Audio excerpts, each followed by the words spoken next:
Welcome. First and goal. Mahomes swings it. It's there! Hardman! Jackpot! Kansas City! Ready, down! Put. Hello? You play to win the game. I don't want winners. I want people that want to win.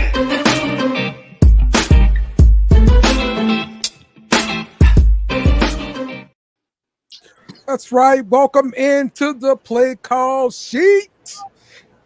I am Dale. We got Coach in the building. What it do? We got Meta Watt in the building. Freaking Dillas, Cowboy Nation, you freaking trillers. You heard us? What? And we got Will in the building. You heard? Let's go.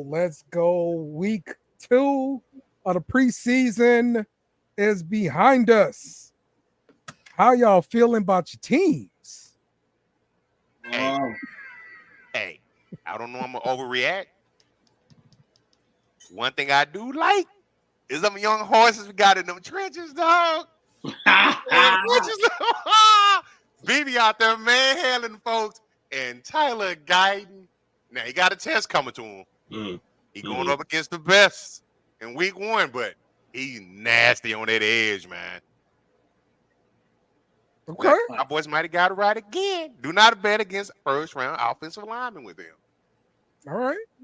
You feel good about it. That's good. What you think about your Cowboys? We waiting for the big time. We waiting for week 1 to hit, but preseason's been what it's been, so we chat about it. Similar to what Cole said, but as well, our questions on offense, the running back position. I'm just hoping with a year of growth, these running backs grow. Seen a couple good plays from there. I've seen our backup, which may be a backup or possibly not play this season, and Trey Lance get some snaps.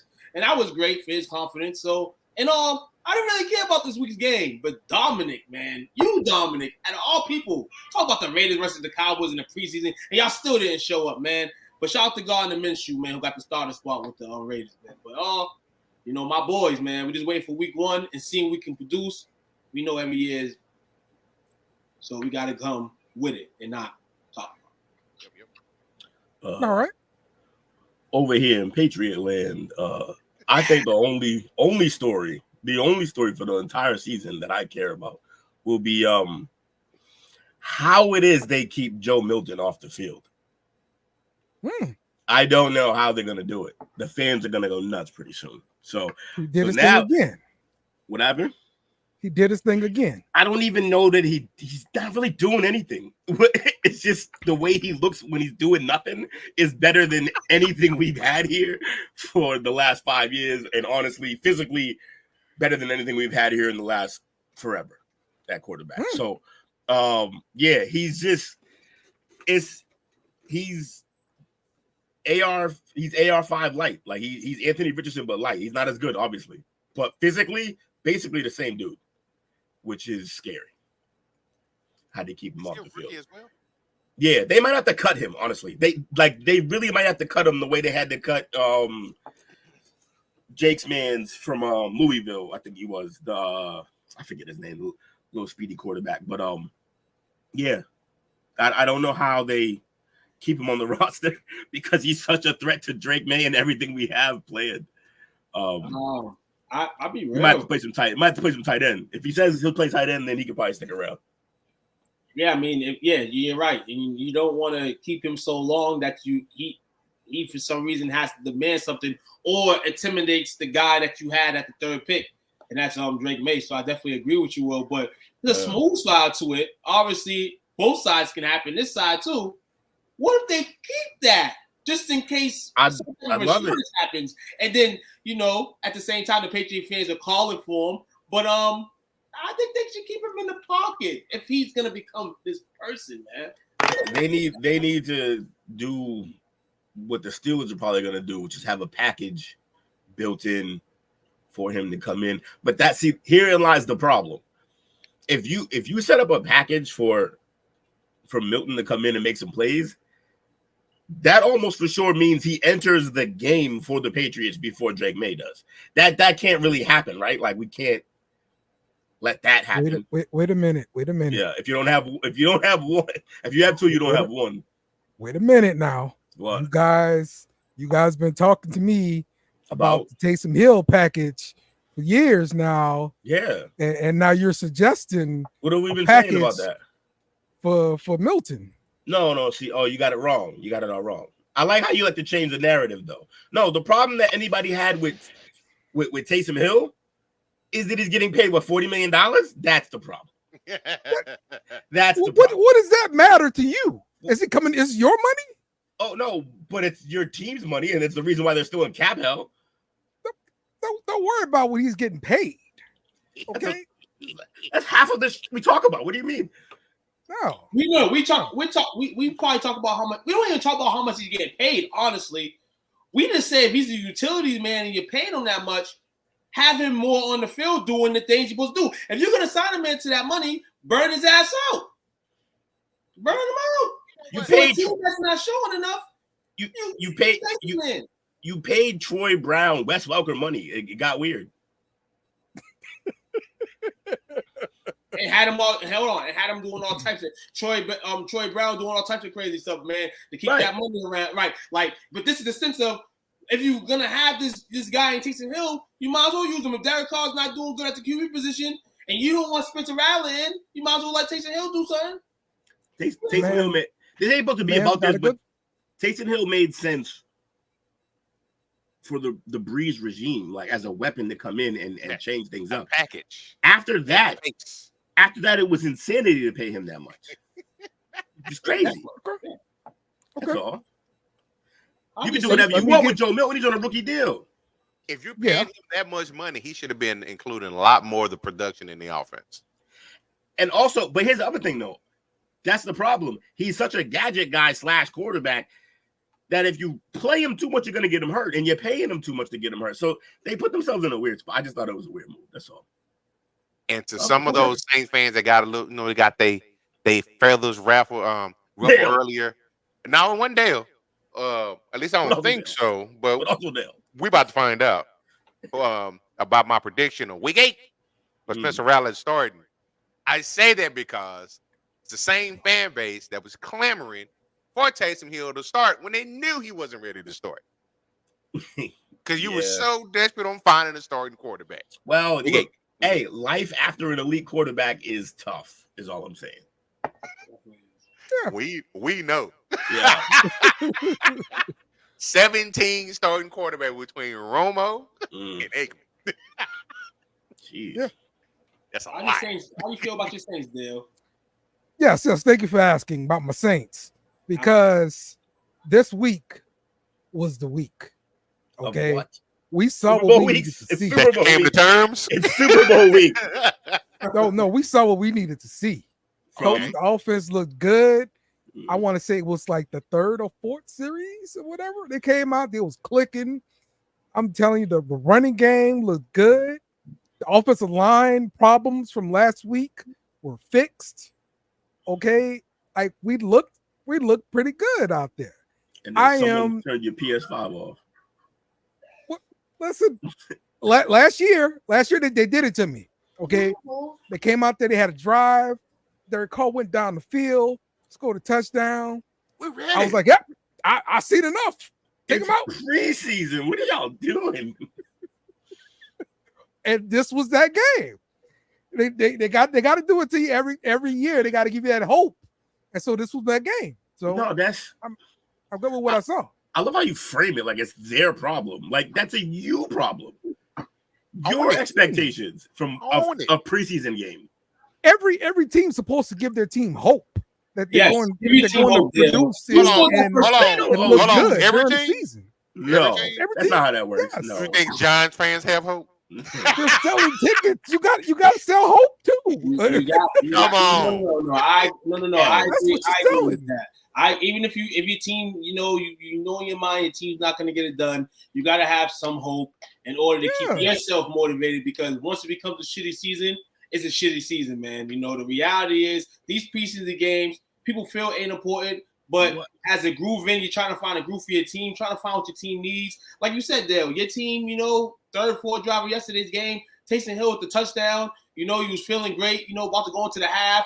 Then Josh Dobbs, that guy's the backup for the 49ers, came down and gave y'all the business before the half. Hey, for your team, have some hope. I understand. I have hope for my Cowboys. My Cowboys do the same shit for 40 years. Will's had hope, and he don't need no hope because the Patriots been able to dominate, but he's still gonna have some hope in the Patriots. I'm fresh out of hope. No, No. So not in the terms of short-term hope, but hopefully the long-term hope helps a little bit. You're gonna be motivated in watching your team and hoping that they grow. You know what I'm saying? And we can all agree on that. Also, what hope did the Lions give their fans for 40 years? At any point, what hope was there?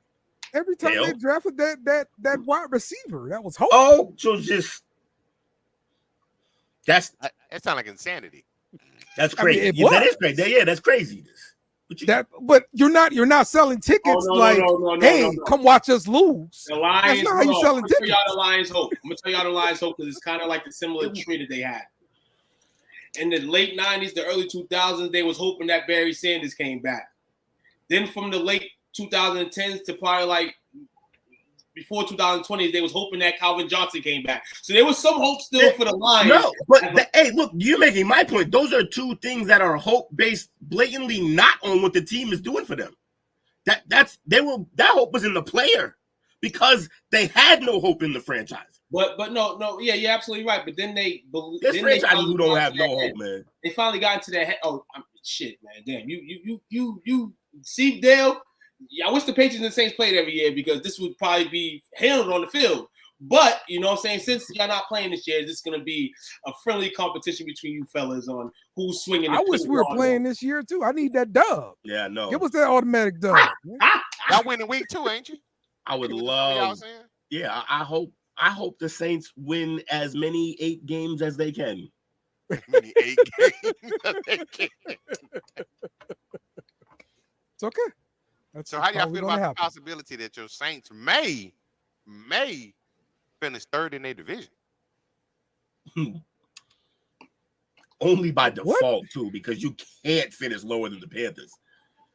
We're not going to finish third. We're going to finish first. We're going to win. We're going to win the division. Okay. Ain't no juggernauts in the division. I will see what's funny. There's no juggernauts in the division. It's not about juggernauts. You got to look at, first of all, how much faith do you have in your dead walking coach? Dead man walking. He ain't getting fired this year. I mean, unfortunately, okay. You don't get fired. I'm not gonna lie. Damn sure ain't making the playoffs. But he's not gonna get fired though. He's not. So he's gonna rough it out. Not. But he's gone after this year though, right? Well, one more year, I think. Yes, honestly. Honestly speaking, he got one more year. Just because of the. So why you up here talking about some hope? I don't understand. With Dennis Allen. No. Listen, don't get me wrong. When you talk to any Saints fan, okay, the most hopeful Saints fan out there, we're gonna win a Super Bowl, Saints fan. It's always in spite of the coach. Like our coach suck, but we gonna win the Super Bowl. Like it's just not an ounce of rational thought. All right, cool. Well, that's what I'm telling you. That's what it is. Go to the Super Bowl. I love it, man. Yeah, there's Patriots fans like that too, but I think they know now. I love it because y'all borderline. Y'all have the same vitriol as an Eagles fan does. Okay. Y'all can get real nasty. When y'all up, oh, it's a party, it's going down. But when that goddamn bottom fall out of it,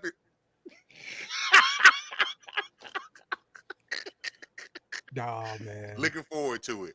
And then this is not directly towards you, sir. That's kind of all 4 of them teams in that division, honestly. Dale said, I'm done. Dale said, I'm putting the towel in. No, it's he said that almost was 15 minutes. It. My 15 minutes in, and we ain't get to topic 1 yet. So I know, right? Gonna be a week, folks. Jaden Daniels has been named the starting quarterback of the Washington Commanders. Go Tigers. Rightfully so. Well earned. Yeah. Looking forward to it. It's it might Earned. other I mean, yeah. Sure. other than that guy that plays up in New York. I can't even name another quarterback on that. Did they fire every quarterback when they drafted him? I don't know who's there. Because the mafia guy's gone, right? Yeah, he's out. What's his name? Mm-hmm. And Hankey's in Atlanta. No, that's a dude Seattle. from Seattle. From New York. You think about, Coach? Oh, the mafia dude with the one with the agent talking on the phone or whatever. Yeah. Oh no, he's still there. Tommy DeVito, he's still there. DeVito, DeVito. He's still in New York. Yeah. Word from the Raiders is Gardner Minshew will be their starting quarterback. I just don't. Ooh. I liked him, but he he wasn't good enough to make the Colts relevant. So this right here, he didn't earn it.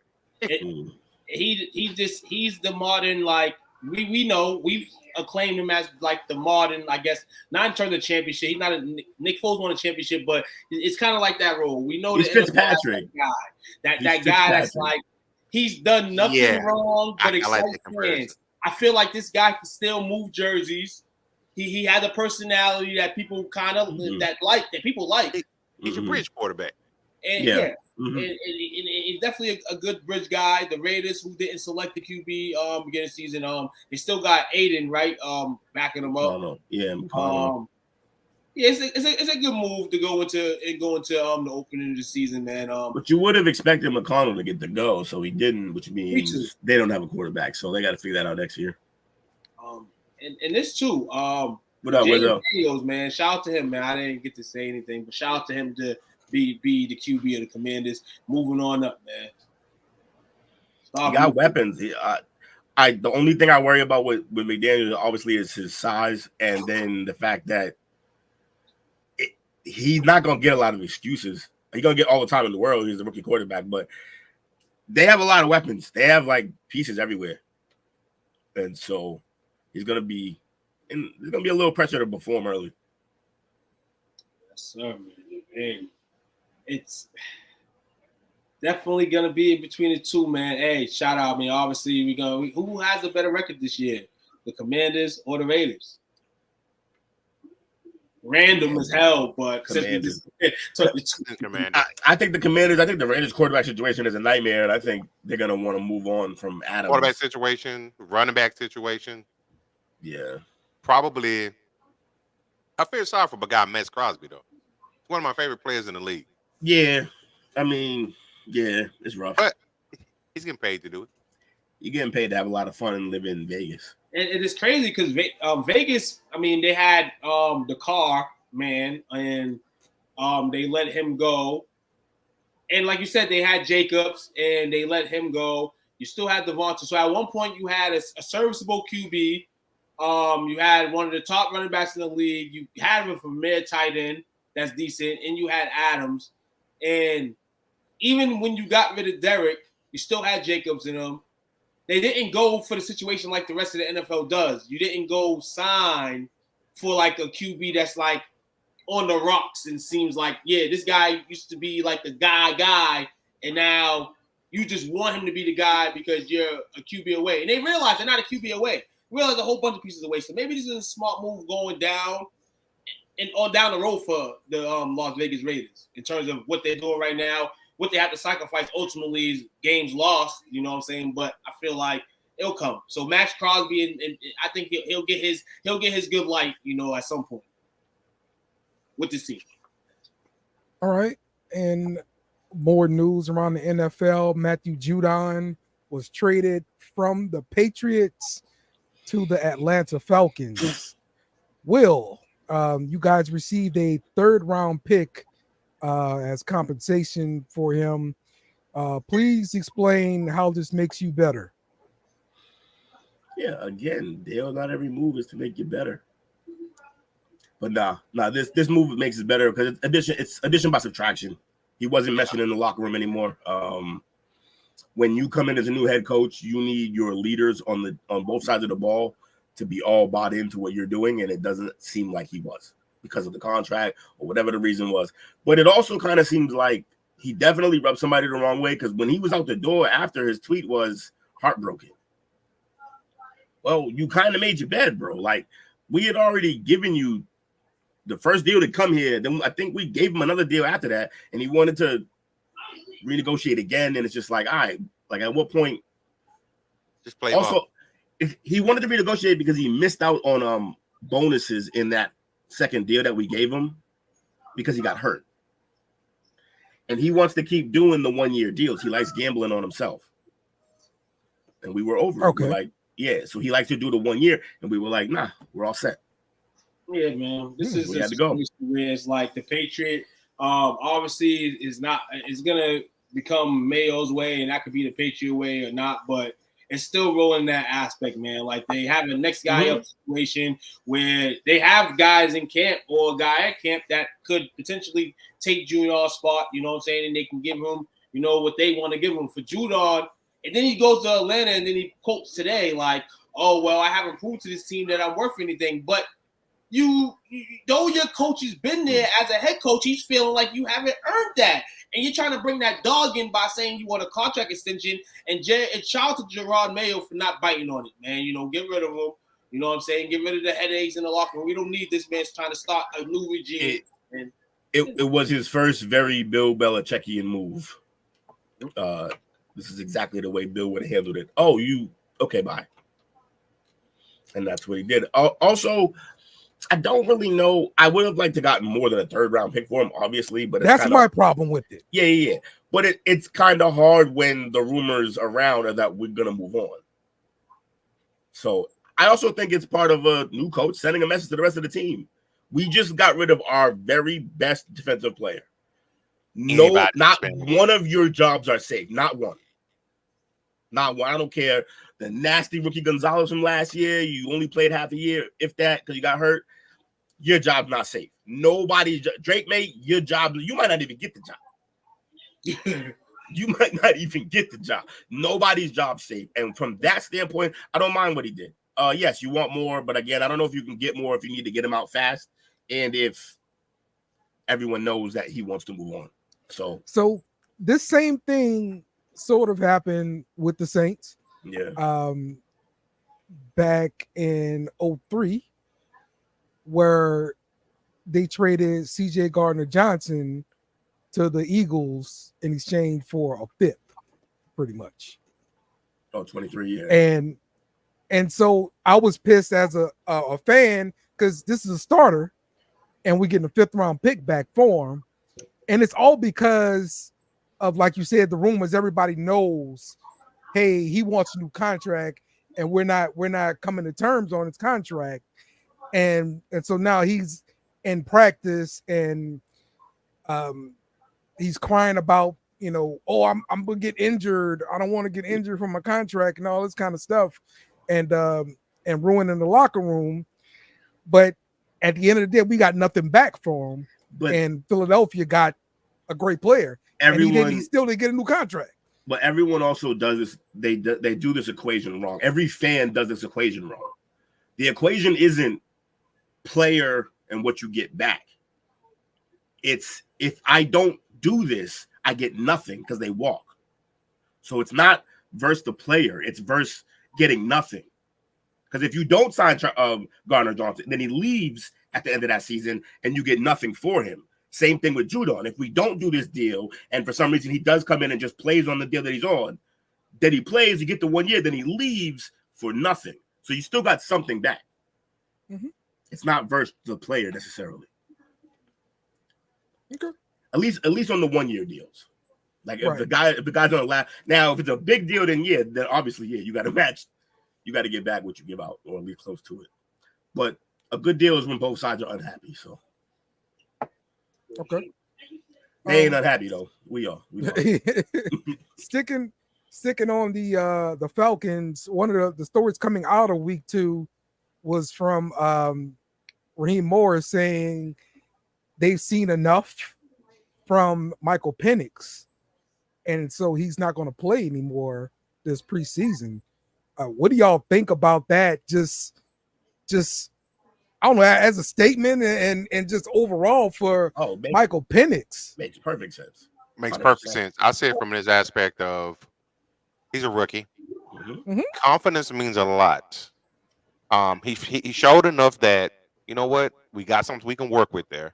But we know he may not be the immediate answer, but he's a long-term answer. So you don't want to throw him out to the fire, so to speak, and have his confidence shook. Because not saying that it would, but we can see what happened when your confidence is shook. 9 times out of 10, it doesn't work in the behalf of the QB. So with that being said, the only question I got about is what's my guy name? Drawing a blank. Kurt. His availability. 38, 39, Achilles tear. If he's ready to go, he's ready to go. Throw him out there, let him see what he can do. And then, you know, depending on how the season goes, if it's an injury, you got him, you know, you already got the confidence coming back into there. Or if the season goes downhill, Nate, and then fall below expectations, he's coming in there with no pressure on him. So, answer to your question, I love it across the board. And Coach touched on one of the 3 reasons why this made perfect sense. So I believe your main point was confidence, right? Like, there's no reason to. Okay, the other reason, way more practical, is he's had a history of health problems in terms of playing football. Probably the most important one. That's the number one. That's what I'm saying. He's been hurt like every year almost, and stuff like that. So like, and some of these injuries have been pretty big injuries. And then last, and actually I could argue this is the more important one. The same thing I just said about Joe Milton. They can't afford for him to go out there and kill it, because if then the Achilles healing Kirk slips for a second, the fans are going to go nuts to put in Penix. At least now they can say, well, he's not quite ready, and we have no evidence to say that they're lying. This is plausible deniability for why they can't put him in. Because that could become a problem if the locker room is a young, like, talented locker room, but they haven't really figured it out. And then the old guy who comes in off the Achilles injury, who isn't really known for much other than playing great at 1 o'clock. Like, that's basically all we got for Kirk. If he doesn't kill it from the beginning, that whole locker room's going to want Penix in there. Hello? You play to win the game. And this is why you'll keep going 8 and 9. Why not get the kid some live reps? Is he getting hurt out there? Is the offensive line really? Could be reversed. That line was bad. They try to fix it. We don't know if it's great yet. Also, yeah, the guy's he's been hurt plenty of times. Why would you? There's no need. What are you learning? What are you learning? He's getting live reps. You learn a lot. You brought the starting quarterback in here and paid him to be so. There's no rush to bring him in. Yeah, I don't. Yeah, I'm not saying try to make him the starter. That's not my argument. My argument is just let the kid develop. This is the time for your young players to play, to develop. Nothing better than live reps. Yes, and yeah, okay. To the live reps, yes, nothing better than live reps. But this is the time for players to play who may not make this team. He's making the team. It's week. It's week 3. You can either play your superstars or your stars to get a little bit more adrenaline rush for week 1. But at the same time as preseason, you want to have these guys who may be saying goodbye to the team and maybe trying to find another team or just working out on a daily basis because they ain't got no job. Play this 3rd week game, and Michael Penix is going to be a guy potentially that plays in the NFL. So yeah, you want to give him live reps, like you're saying, Dale. You agreed on that. But what the fellas up top are saying are basically like, with the risk of injury and all that stuff, and he possibly could be in your rotation, you don't need to play him right now. He's one of the guys, man. He's one of the guys right now. And that's where sometimes when you say live reps, yeah, we're fans. We want to see players play. Absolutely. We want to see Michael Penix play. I want to see Michael Penix play. But if it's for the agreement, his health in the bag potentially, or whatever happens in his career, positive and negative, you don't need to play him in week 3 of the preseason. It doesn't do nothing. If you believe that a few live reps in over the span of 2, possibly 3 preseason games, if you think those live reps are more important than health, confidence, and locker room, then by all means, you're right. Man, Mahomes is out there playing in the preseason. What are we talking about? Health? Hold on, no. Listen. This is the thing with Mahomes. See, you can't bring the guy, the dog of the yard, inside the yard, because what is he going to do to the rest of the puppies? He going to bite the shit out of them. Mahomes can do whatever he wants. The guys are saying, you ain't playing today, Mahomes. Well, Mahomes is like, well, guess what, fellas? I want to play today. This guy's like Mahomes. Shout out to Mahomes. We gotta get those guys shout outs that want to go play. Also, since when did one of the greatest of all time become the standard? It's not. They're great for a reason. They're different for a reason. Because he plays in preseason? No. I'm just saying they do everything different. It's because let's do what Mahomes do. Let's play preseason. That's what he does. Let's do what Mahomes do, but how many people can do what Mahomes do? That's the point. Let's all do what Mahomes do. All right, you're gonna fail doing that because you're not him. You're not that guy. If Mahomes gets hurt, he goes home with 2-3 titles, championships. Penix gets hurt, he goes with what we've already been saying in the beginning. He's been hurt, injury. He go with the rest of his NIL deals where he go. So you don't bring the dog in the yard with the puppies, man. Not Mahomes. You should have better bring up Derek Carr. I mean, his ass need to play in the preseason. I'm all for that. Caleb Williams need to play in the preseason. Like these guys need to play. So there's no substitution for these live reps, man. So some takeaways from the preseason week number 2. I'm hearing a lot of rumors, and it's mostly fan rumors. They want John Mechie out of the Texans. So any wide receiver needy team should be, looking to obtain Mechie. Did anybody? More than us. Yeah, did you guys see his production or whatever this week and saw what he does and what's the likelihood of something like this even happening? I mean, they are deep at receiver in Houston. Yeah, which is probably why he wants out. PT. Mm-hmm. Yeah, until I think he was just okay with everything that was happening, and then they traded for Diggs, and he was like, "Yeah, I'm gone." Right. So yeah, I mean, look, his main problem is I don't think anybody really knows how good he is or isn't because we haven't seen anything. Right, because you don't get the reps. Yes, I'm sure if he killed in a preseason game, we would all know that he was an all-star player, and then we would know what to do with him. Stop, Dale. Yeah, preseason doesn't make careers. Makes careers of bums mostly. Say he didn't get the reps. That's all. He had 7 receptions, 68 yards and a touchdown, and didn't get regular season 28-10 victory over the Giants in the preseason. But like you said, they have a lot of receivers over there. We mentioned a couple weeks ago, they still got Robert Woods. So yep. It's just a lot of guys over here, and at the end of the day, with everybody fishing and trying to get something like the receivers we mentioned this season. I mean, you can settle, I guess, for guys like Mechie, who you don't know nothing about, but it's less value.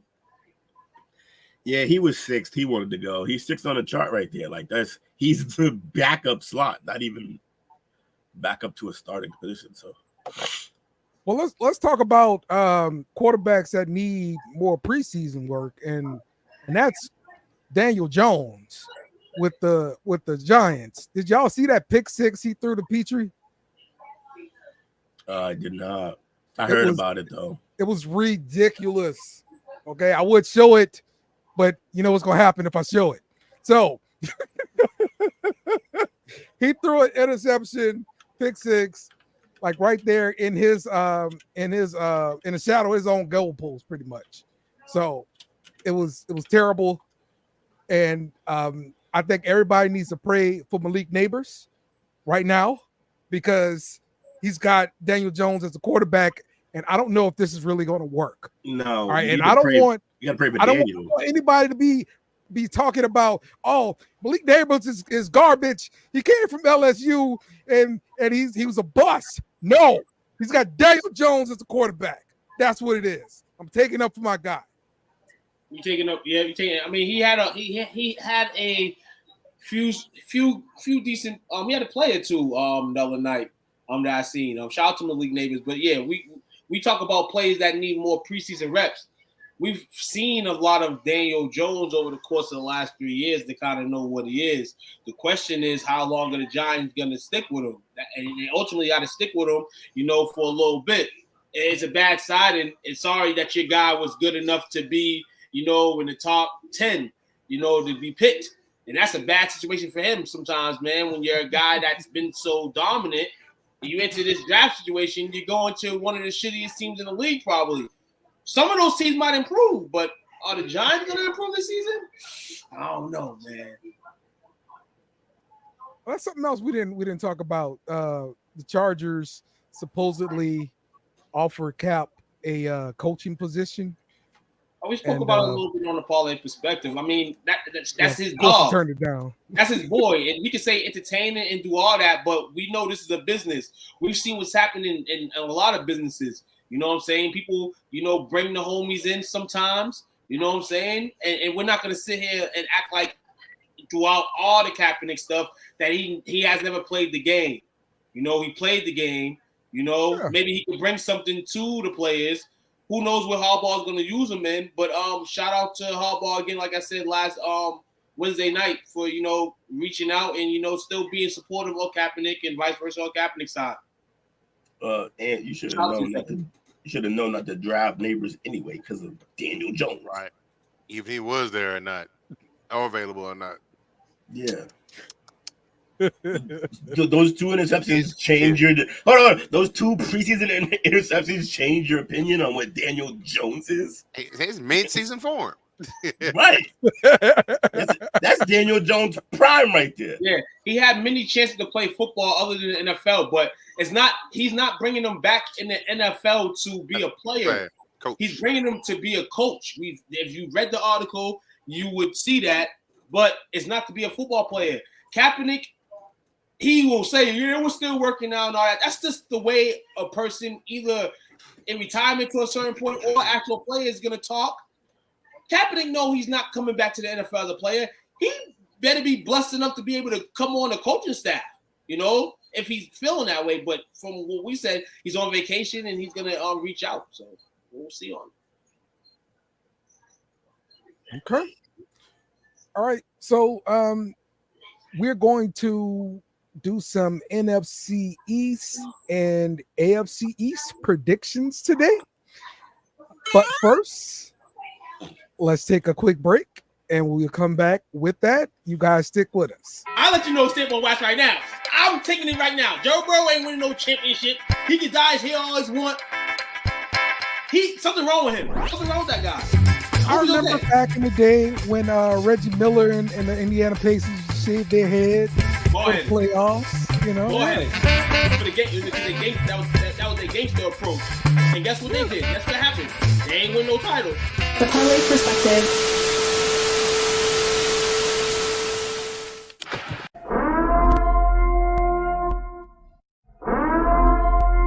This is an emergency message. Stop what you're doing and hit the like button. Also comment and subscribe. Thank you. We now return you to your program. We're back with the play call sheet. And we will.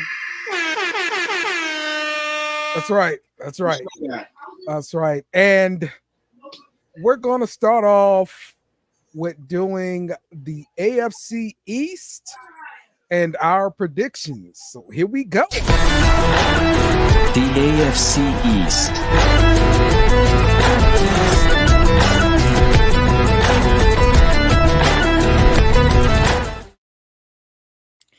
All right, with the AFC East, let me get up the favorites and all of that kind of goodness, man.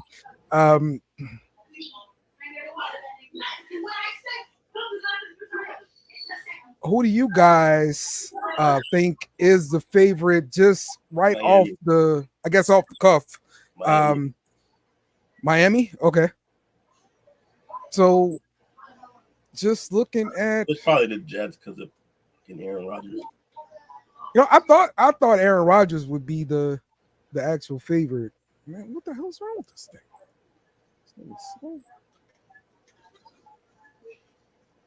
This is going to be a very interesting. This is a very interesting situation with this division. A lot of things are happening, still are happening within this division. Buffalo is still the favorite to win the division. So yeah, so according to most of the sports books, I guess we'll just focus here on this MGM section. Buffalo is the favorite with plus 165, followed by New York at plus 180, Miami at plus 210, and New England, the very, very long shot. Will, would you put $10 on it?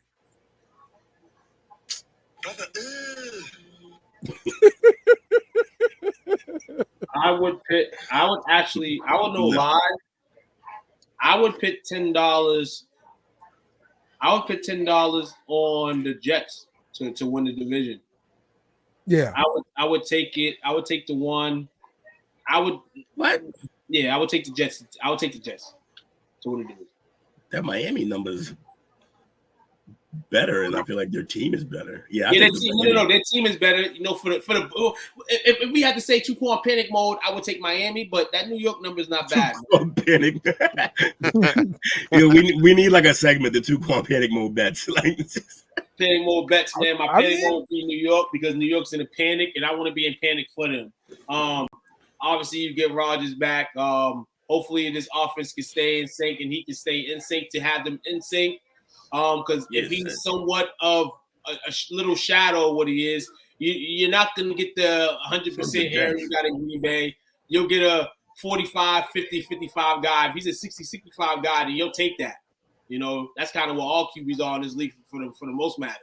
And they have the goods to kind of propel that way. The only problem with Miami is we've seen the late season struggles from them. And now we haven't seen no late season positives from the Jets, but I think they'll be better fit for a situation coming down the stretch rather than Miami. I like their defense better. I like the guys on the corners a little bit better to obtain and contain if they need to play for a playoff spot rather than Miami, who should be the favorite because based on how all teams are stacked this year in this division, they are, I'll say, the most consistent when it comes to the people they're bringing back on the roster.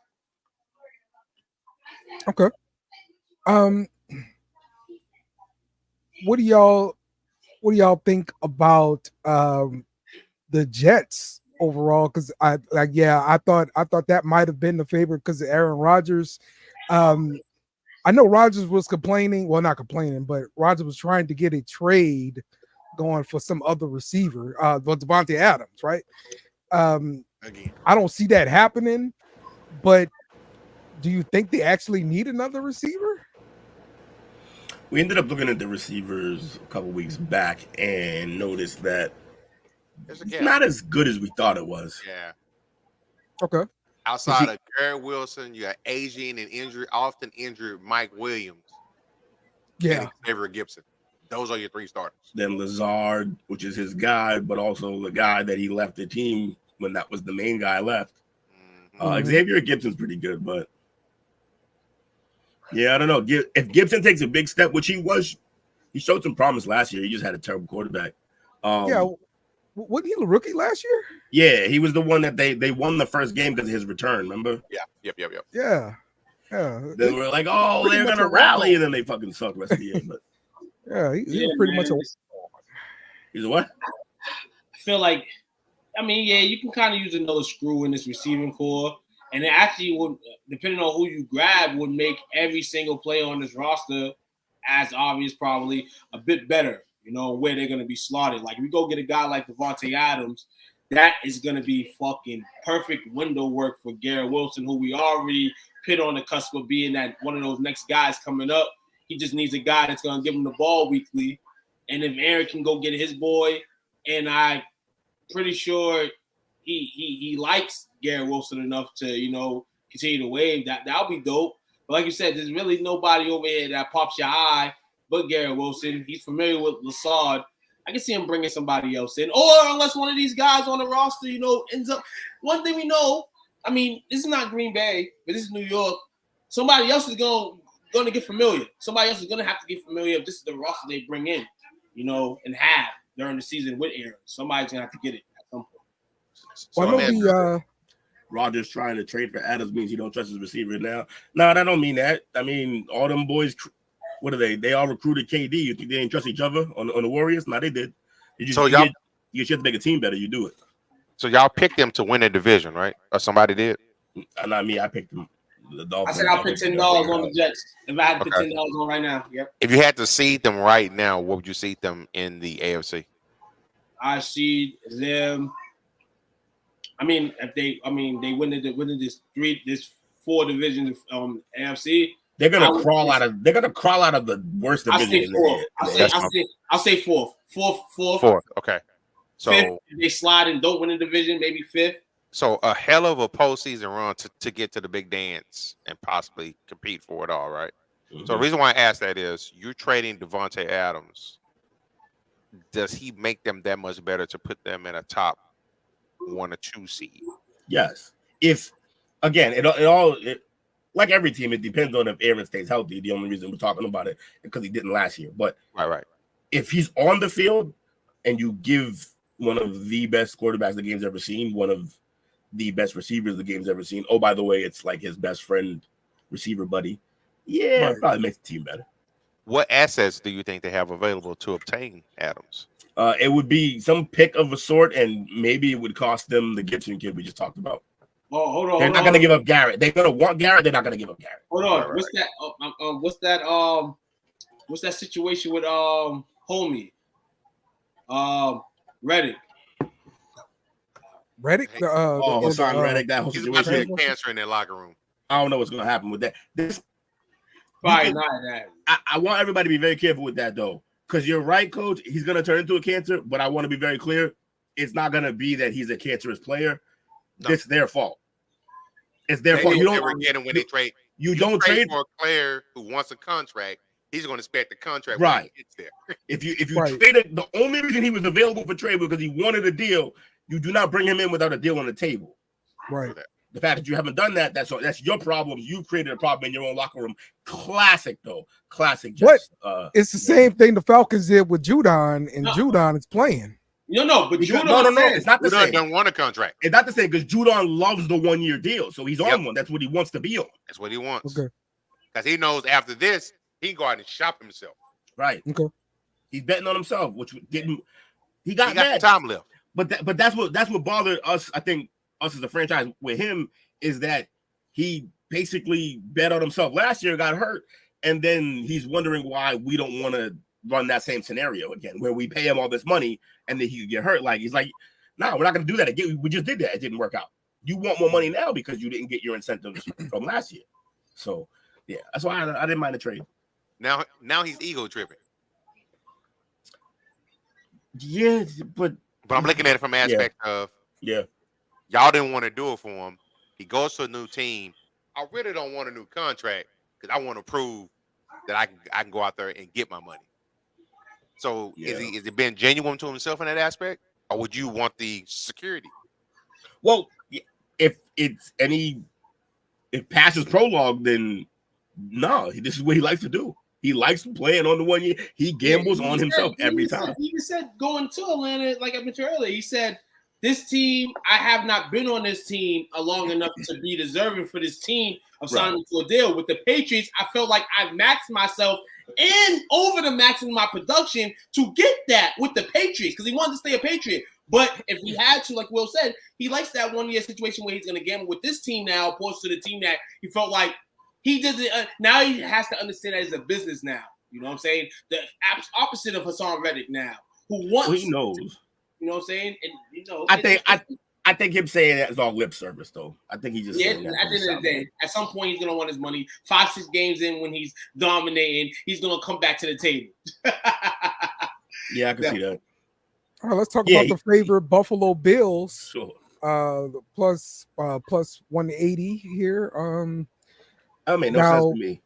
Yeah, I don't understand the odds, how they become the favorite when they lost so many pieces, especially at the wide receiver both sides of the position. ball, yeah. The only receiver any of us know off the top of our head for the most part in his team before he pulled the list up is a rookie because he's hilarious. Rookie, yeah. Curtis Samuel, but he hadn't done anything yet. Right. And Khalil Shakir was good in that spot, but like it's gonna be a big difference. You're basically replacing Curtis. You're replacing Diggs with Curtis, right? And Davis with Coleman, and then Shakir is gonna keep playing his spot. I don't know. That's gonna be rough. Yeah, this is crazy right here. Actually, I don't know how they're favored. Both receivers are backups. I just want everybody to know who hates on Josh Allen, though. That's how they're Hamler. Say again, I want everybody who likes to hate on Josh Allen to realize that's the only fucking reason they're favored. Yeah, they're riding his back. That's how much of an effect that quarterback has on the team. That money's rolling for Josh Allen and those guys. Couple injuries for the Buffalo Bills sustained in their recent preseason game. Receivers Curtis Samuel, as we just mentioned, and Marquez Valdes-Scantling. Turf toe and neck, respectively, between the two. Considered week to week. Samuel missed last Saturday's preseason game against the Steelers. Valdes-Scantling left after a hit to the head neck area. So it's going great. You're 100% right, Ant. Backup Mitchell Trubisky suffered a knee injury against the Steelers, and tight end Quentin Morris injured his shoulder. Though they got 2 tight ends, they're pretty much good at that spot. Am I reading that correctly? They have 2 running backs on this roster? I'm pretty sure they got more. They got 3. They got Cook, Davis, Ty Johnson, and Darrington. Who's the other guy? Evans. Frank Jr. Hey, I'm throwing out early. I see that name, and now I'm chanting for early chance for Frank Gore Jr., baby. They also lost their linebacker Matt Milano for the year. Really? That's a big loss for them. Yeah, because they had already lost Terrell Edmonds last year, so time to tank. Yeah. So they're gonna be looking at some young kids at linebacker. Man. So nothing about them being the favorite makes sense to me. DeMar Hamlin starting up there? Who's starting up there? That's what I was gonna say. You see who's starting up there? Hey, dude, you see who's starting up there? He from what I'm hearing, I think he's a little injured too right now. So we'll keep the look of him there. Shout out to him though. He alive though. In all respect, he's alive right now. He's alive though. He's alive between y'all cold-blooded, man. Y'all terrible. Hey, he actually no. Shout out to him because he recently I believe from what I seen on the internet, I didn't really look into it, but he was speaking on obviously he's gonna continue to speak on, the what happened that night on the field and how he's prospering now and things that he's doing. So in all, shout out to him. Me personally, in my mind, man, if I was a GM, his ass would not be playing with me ever again. But shout out to the people that believe in him. Shout out to himself and believe in himself. Hey, you gotta have one of them. You gotta have one of them on the team, and the kid's all heart. But I still feel like he played under 3.5 games this year. It's a real heartfelt story. Real heartfelt story.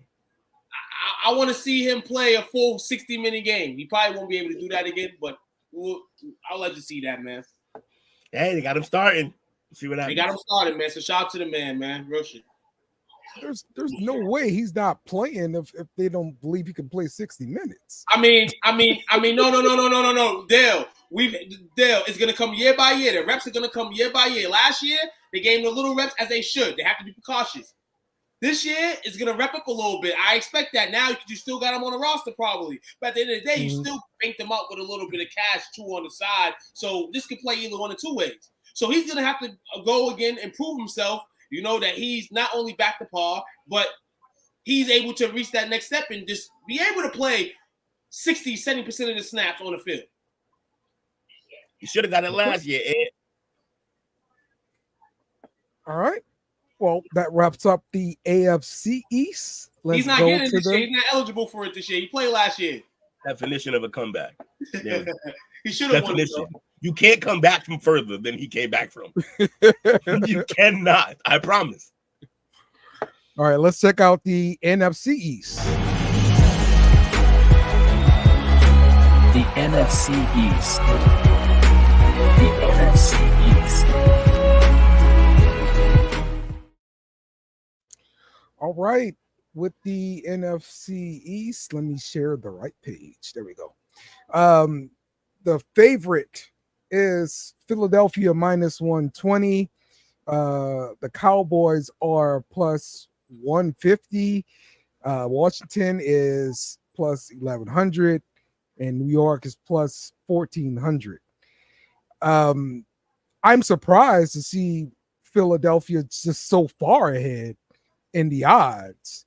What do y'all think about these odds here? I like the odds. I like the odds, and I love them going Philly's way so far. That's where it should be. You know, obviously Dallas, they giving them respect as a playoff team last year, and we know we deal with typical Cowboy problems yearly, but we come out the gate usually, you know, with some fire. So coming into the season is definitely more fire on the tank. So the plus in some places almost plus 160, 170. And it's cool for me. The open odds though at plus 110, that's where it goes. That's the true odds right there. The open odds, because I mean, for what we said about Philly and what they may or may not do, Dallas can be the same. But if Philly chumbles, then Dallas can hurdle right over if Dallas is, you know, hopefully consistent. Easily. So Easily.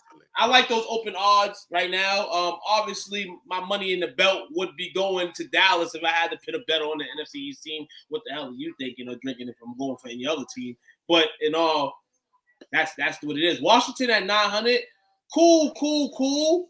You know, you can throw a penny pitch at them, see what it is, because there hasn't been a division champion 2 straight in forever.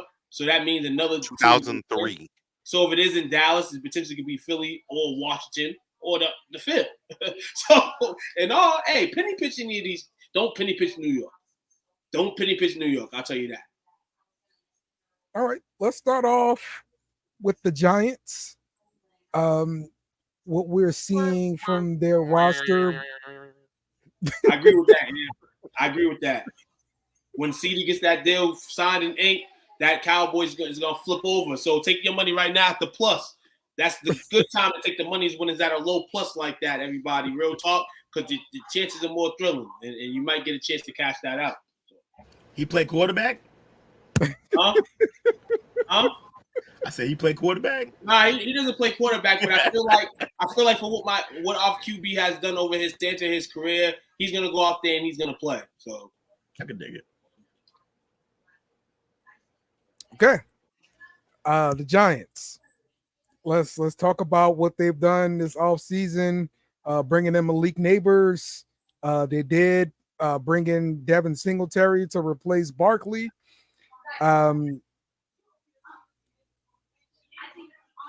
Jalen Hyatt is in his second year, right? Mr. One rep. It is. I agree with that. And the coach called him out on it. He should have changed his number to 9.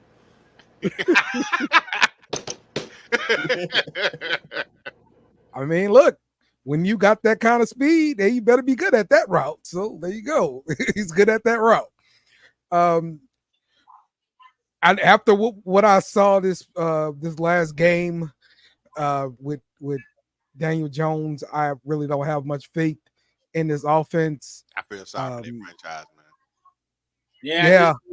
At this point, they're just selling the good wolf tickets. The good tickets, they ain't even wolf tickets. The good tickets that were in those days of, you know, Eli Manning. You know what I'm saying? They're still able to sell out games and all that stuff because of what they've done in the past. And that's what the Giants are going to continue to live on probably for the next few years, you know, just about until they find out the situations that are at hand and are able to deal with them.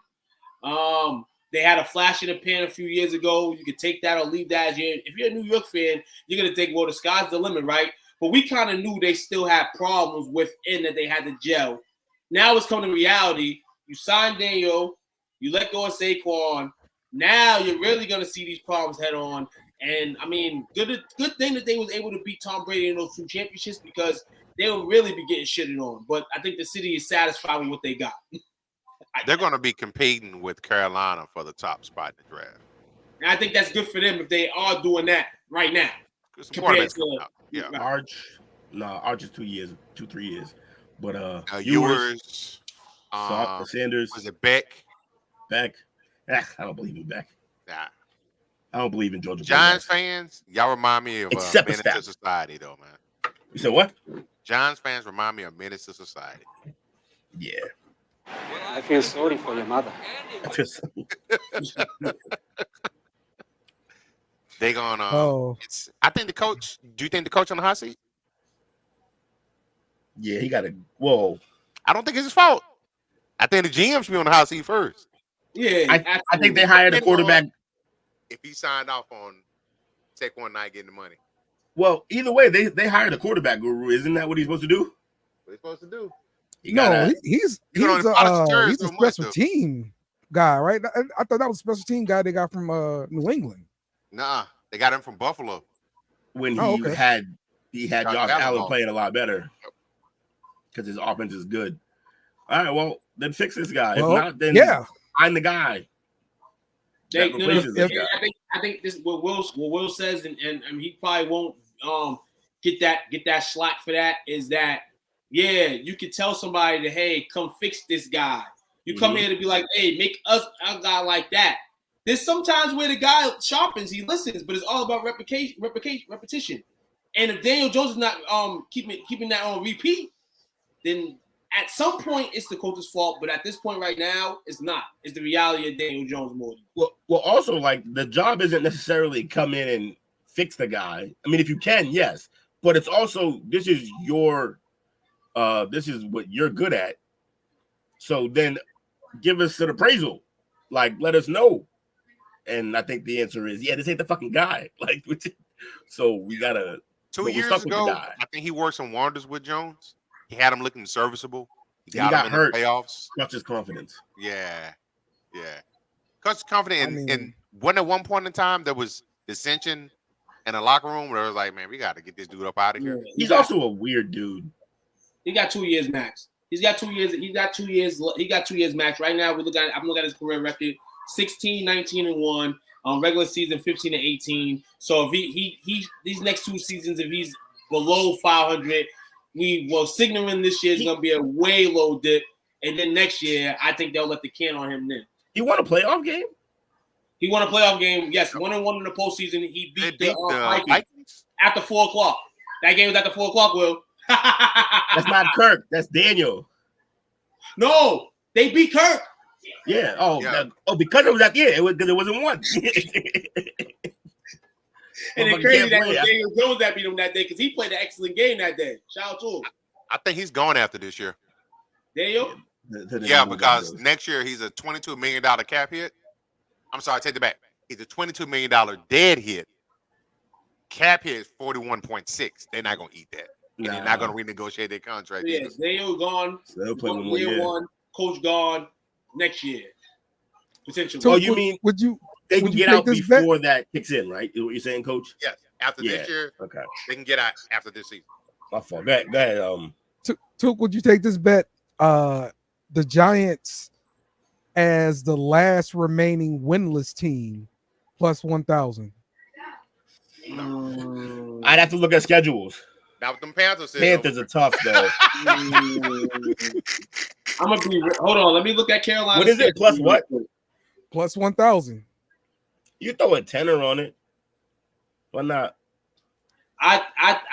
Damn, the Panthers, Bill. Oh man, let me look at the Panthers schedule real quick. I have to look at schedule. Panthers schedule. They have season starts September 8th, right? Yep. Saints, Chargers, Raiders, Bengals, Bears. The first 5 games of the season for them. For the Giants, they might be able to beat the Raiders, maybe. Yeah, because they're rolling out Gardner Minshew. Giants got Commanders, Browns, Cowboys, Seahawks, Bengals. They Losses. might be able to beat the Seahawks, maybe. I'm gonna be funky with you. I'm not gonna take. I'll take that. The Carolina Panthers will probably be the winless team. Just me personally. It's bad. As a better, I would take New York over the Commanders week 1. Unless Jaden Daniels goes out there and do something special as hell, the Giants are not gonna lose that game week 1. But I think after that, the fall will start. Okay. Who playing the whammy? Just playing with these buttons, man. They done fucked around and gave your boy buttons. But we gotta talk about Washington too, man. Let's talk about Washington. The growth of Washington. We see the trying to get the growth going together. The thing is, every Sunday when they hit that field, how is it gonna produce? How is it gonna go? You know what I'm saying? It's for them. They're coming in with some guys that have been there for a bit that can kind of get you through the ropes. We've seen it in seasons past with QBs, shallow QBs, that is. You got the guy of the future potentially in your lineup. Shout out to OG Zach Ertz on the team, man. Shout out to you. You got a standout vet. Too. Yeah, Brian Robinson, Eckler. I would say right now, and they always got some type of ill tandem at the running back position on the low. Of guys that get interchange. I feel like Brian Robinson's a great nice 1-2 punch. running back to Eckler. Nice 1-2 punch. I like that. You think Eckler's going to start? Huh? You said Eckler's going to start? No, I'm saying that's a nice 1-2 punch. No, I was saying 2. It's a 1-2 punch. I thought 2 was. Yeah. The depth chart says he's Brian Robinson's going to start the back, right? Yeah, that's what I'm saying. Yeah. Okay. It kind of goes up like Brian's deserving of that and that team. You know, he's been there. It's not even about skill, it's about health. It's about health too. I feel like, but to me, it feels like Robinson, you got they're giving it to you. Where in prior years it was kind of like they're still interchanging you. Now, if this is your spot this year, they're giving it to you on the depth chart. You go out there and you do your thing. And I got faith in Brian Robinson. He's been on my fantasy team a couple years. You know, so I believe in him.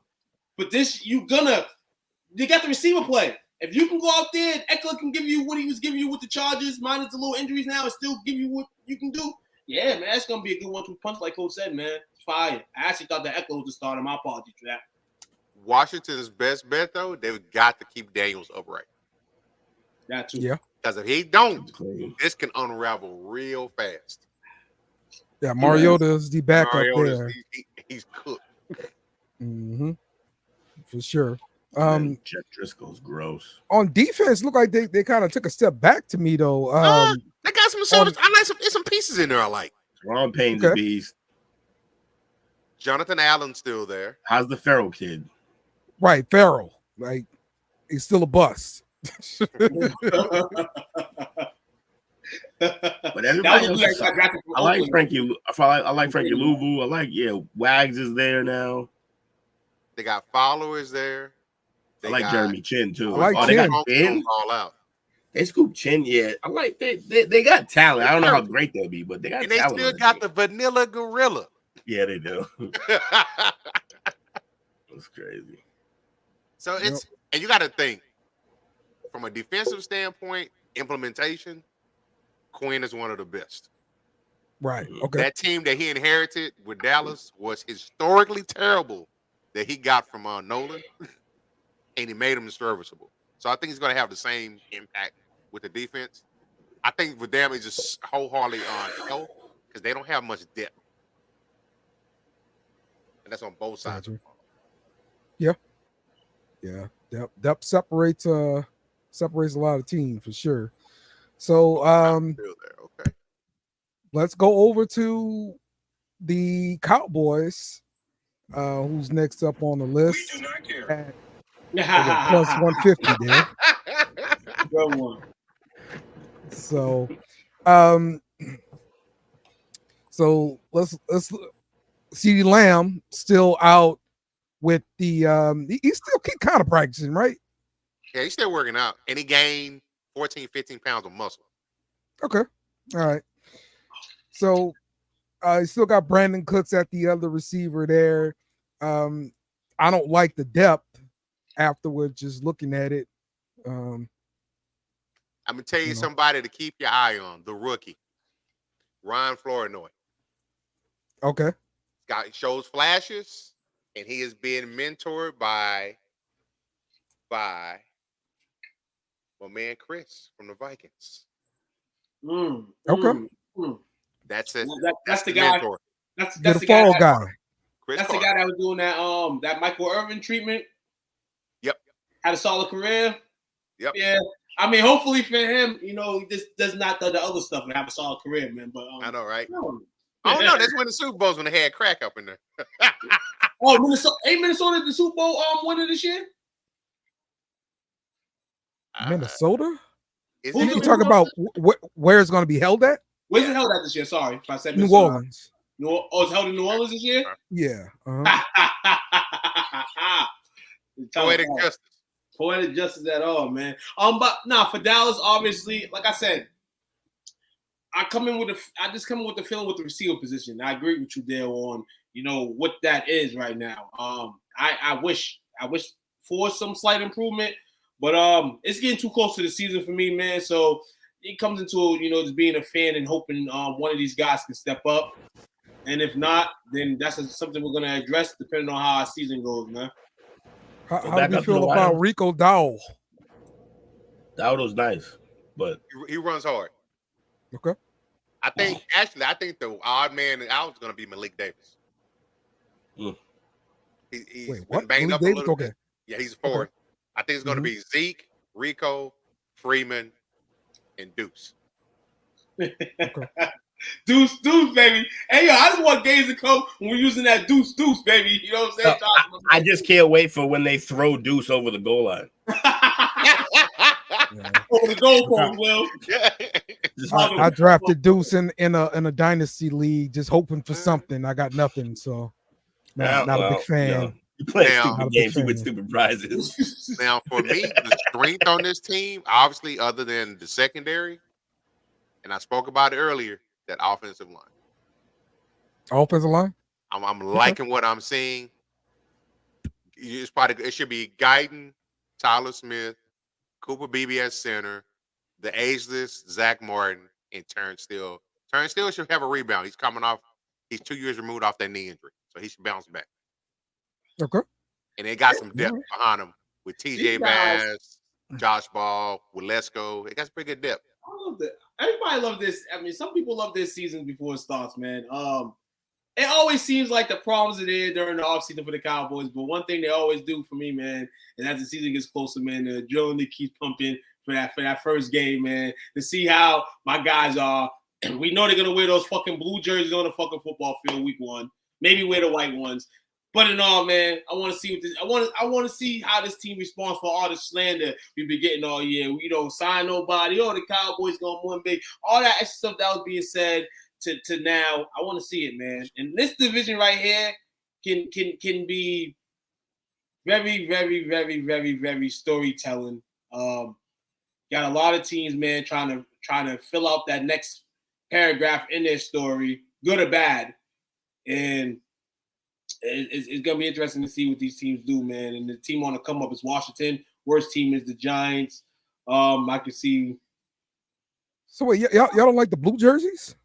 I like the blue jerseys. I love the blue jerseys, but they don't wear. They're just so traditional that they just like we want to wear white every game. I love the blue jerseys. I'm a blue jersey guy. Like I'm a colored guy, and I mean that fully in all detail. But it's for me. The blue jerseys for me do it. I hope they wear those week one. You know what I'm saying? Let Deshaun Watson get dirty in his all white. I don't want to see Myles Garrett dirty and Dak Prescott in his all white. Okay. I don't know, man. Them jerseys bag look. I like them. I like colored. As opposed to what, Coach? The white. See, coaches is he just runs with the cowboy flow, man. That he's so used to wearing the white, so we wear the blue. This feels like something's gonna happen other than what's been happening. So I can, agree with you, man. Look who it is. Man, get this guy All out right. of here, man. But at the end of the day,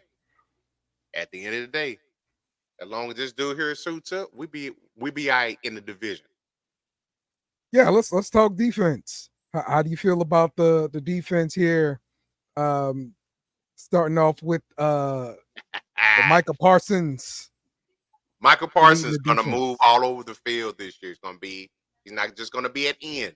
It's going to be man linebacker as well. So coordinators have to account for his whereabouts instead of scheming to his side to do the double teams and the chips, which I think he plays better in that aspect. Okay.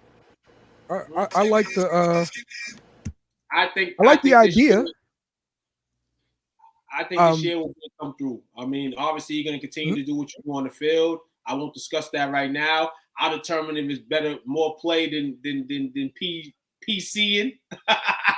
And hopefully he's able to, really just be there when it really matters. And I wish the best for the man, which is a guy we are very confident on. And he's a guy that's really pushed the needle with our team the last few years, and we only hope for him to be better. Coach, what's your thoughts on Damone Clark at linebacker? I think he will fit a lot better in Zim's scheme.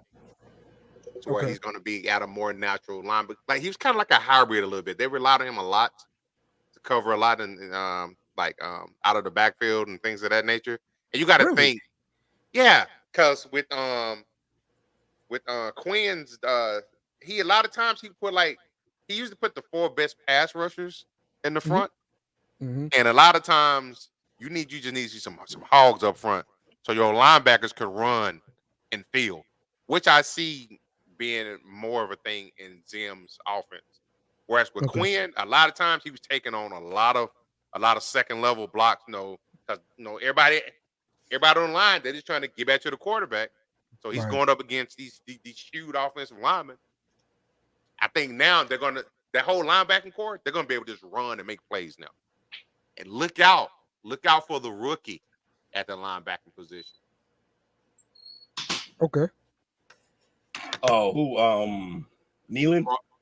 Leo Fowl from Notre Dame. Oh, he flashed the other night. He's third round pick from Notre Dame. Oh, what are we seeing? What are we seeing out of Mozzie this year? Mozzie, I think. Mozzie put his weight back. I don't know why they had him losing weight in the first place. Weird. He was already. Thought he was. That's why I was that. Yeah. But they say as far as like the training camp, he's definitely flashed. He's been more of an anchor. He's still raw as hell, but him putting the weight back on makes him look a lot more serviceable. And Overshawn, last time I saw him was sideline to sideline. Yeah, he was sideline to sideline. That boy is balling, man. Fast. And not even just fast, just like sudden. Everything is sudden with him. He's converted safety. He was a safety in high school and moved a linebacker at UT. He don't play like neither. He's like a middle linebacker, like a crazy middle linebacker. I'm liking it. Willie Harvey Jr. is looking nice. The only thing on defense that I'm worried about this year is that D-line depth. But the reason why I say Mike is going to be able to move back to play hybrid positions, Marsheen Nealon. I was going to ask you about Nealon, yeah. They said in Dale, a lot of people saying he looks like a young Cam Jordan. He sets the edge. He's a man child. That's what's up. Well, got to keep him healthy. Got to keep him healthy. I think he's Lawrence's replacement for next year. All right, let's wrap up with the Philadelphia Eagles, who is minus 120 there. Eagles. So the offense pretty much largely returning. They got a few new pieces. Paris Campbell. You see a guy like Saquon Barkley coming into the backfield. They had to replace their center. That's huge. That can be so huge. They replaced him with Cam Jurgens, a Hall of Fame center. Yeah, exactly. So there's always a chemistry curve, right? When you're switching centers.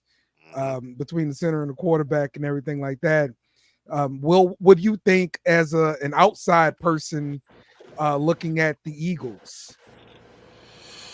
I feel like health is going to be even more important for them this year because they're not as deep as they used to be.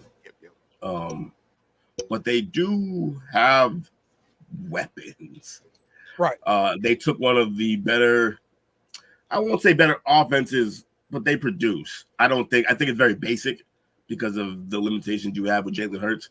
But they have weapons everywhere, and they added Saquon Barkley to that. Oh, what limitations? Have you ever seen him throw a pass in the goal like in the red zone at all? He refused. They will run it 4 straight plays and kick that ball. Yeah, he can throw 9 routes. He can throw some dump offs, but he's not throwing in the tight windows. He's not throwing guys open. And they have a bunch of Ferraris out there that they want to. You got to put it on him. Yeah, but he can't really. So they really have to scheme guys open so that he can hit them wide open like he's at Alabama.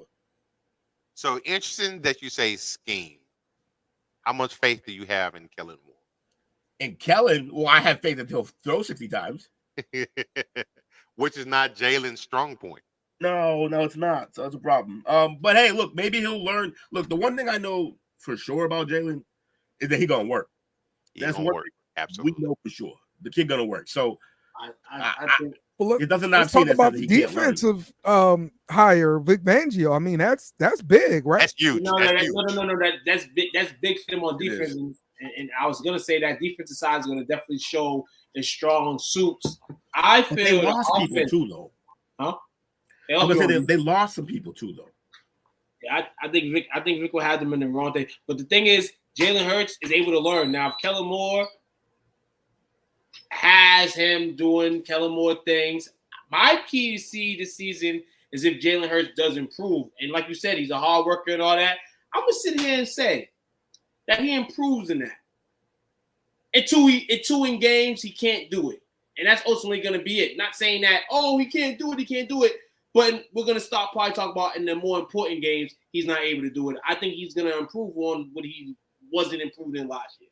I think he's going to come in. I think he's going to come in good. All right. I'll tell you some concerns. Bad for you. Some concerns I see on the defense, just looking at the depth chart, is like a guy like Nolan Smith is deep in the depth chart versus being a starter. So, I mean, that's maybe he's going to be a situational pass rushing guy. Nakobe Dean. Pretty touted picks. They got some exactly. players, man. Exactly, man. I think did they sign Gardner Johnson to another 1-year deal? Yeah, I think they got him on a 1-year deal. That's what I'm saying. Like he did all that bitching and complaining, bro. He still ain't getting paid. He was getting hurt. He can't. He got nothing to back it up. He getting hurt. He got to keep getting hurt. They're starting Isaiah. Wow. Oh, they also got Ringo Keeley, who is highly overrated, but I think he's the exact type of player that will get good here because he's surrounded by good players. Mm-hmm. Didn't Devin White retire? No, he's still there. No. Oh, this the other he guy. left Tampa. That was it.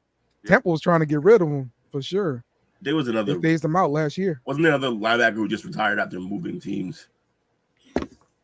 That was with the Panthers, wasn't it? That'll make you retire. Shit.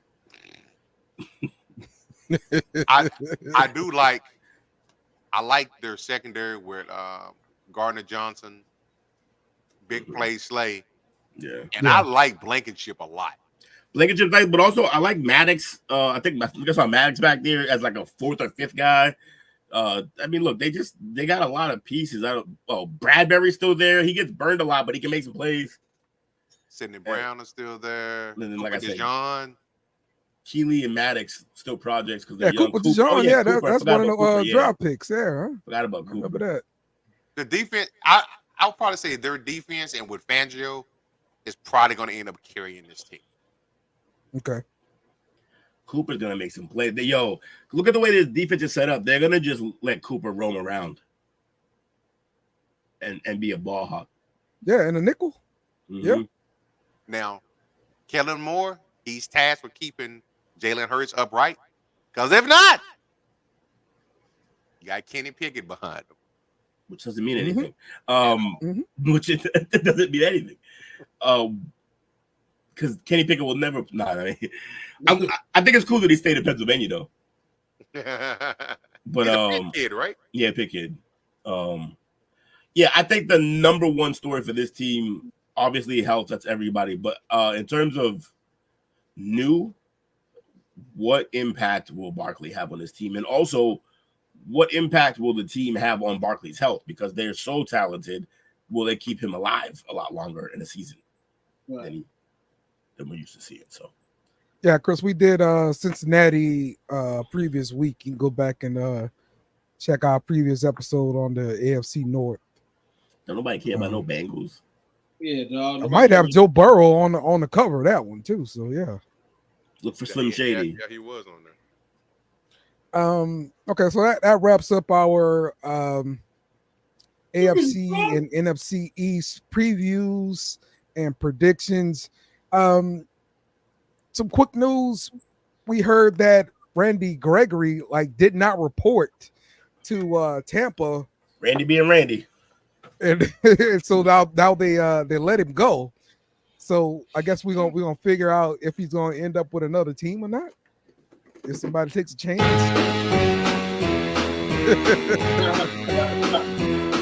Hit the road.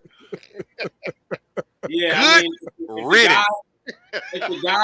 if the guy can't be suitable in a place where marijuana was legal, and this is why this trouble started, that I have no hope for him.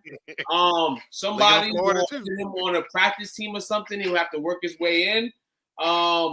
Yeah, that's about all I got to say about him. I'm just being nice. That 3.5 is extending for no reason with this guy. Eventually, it won't last anymore. And the reason why I have so much animosity towards him is not because he left my beloved Cowboys, but how he left. He left out bad talking organization after they supported him. Jilted after year. Jilted lovers. Not at all. Jilted lovers. When he kept getting suspended, they hung out. They took care of him.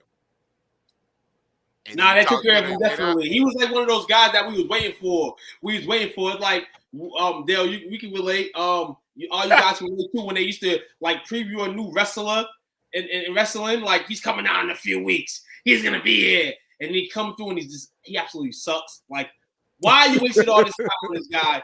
This is what Randy Gregory, produced for us. All that hope and wait for all those years for us to be talking about him tonight. Why are we even wasting topic on this man tonight? You shouldn't get no airplay on nobody's channel. This is the last time we're going to talk about you. Even if you get signed somewhere, we're just going to post it in the group. You big man. All right. Tyreek Hill versus was it Nolan? Noah Lyles. I'm sorry. He needs to go away, man. So we're talking about a potential race between Noah Lyles and Tyreek Hill. So Noah is saying if Tyreek was really serious, he would have showed up and raced just like DK Metcalf did. And then you'll know for sure, if you're really that fast. This would make a lot of money if they put on a pay-per-view, let them race or something.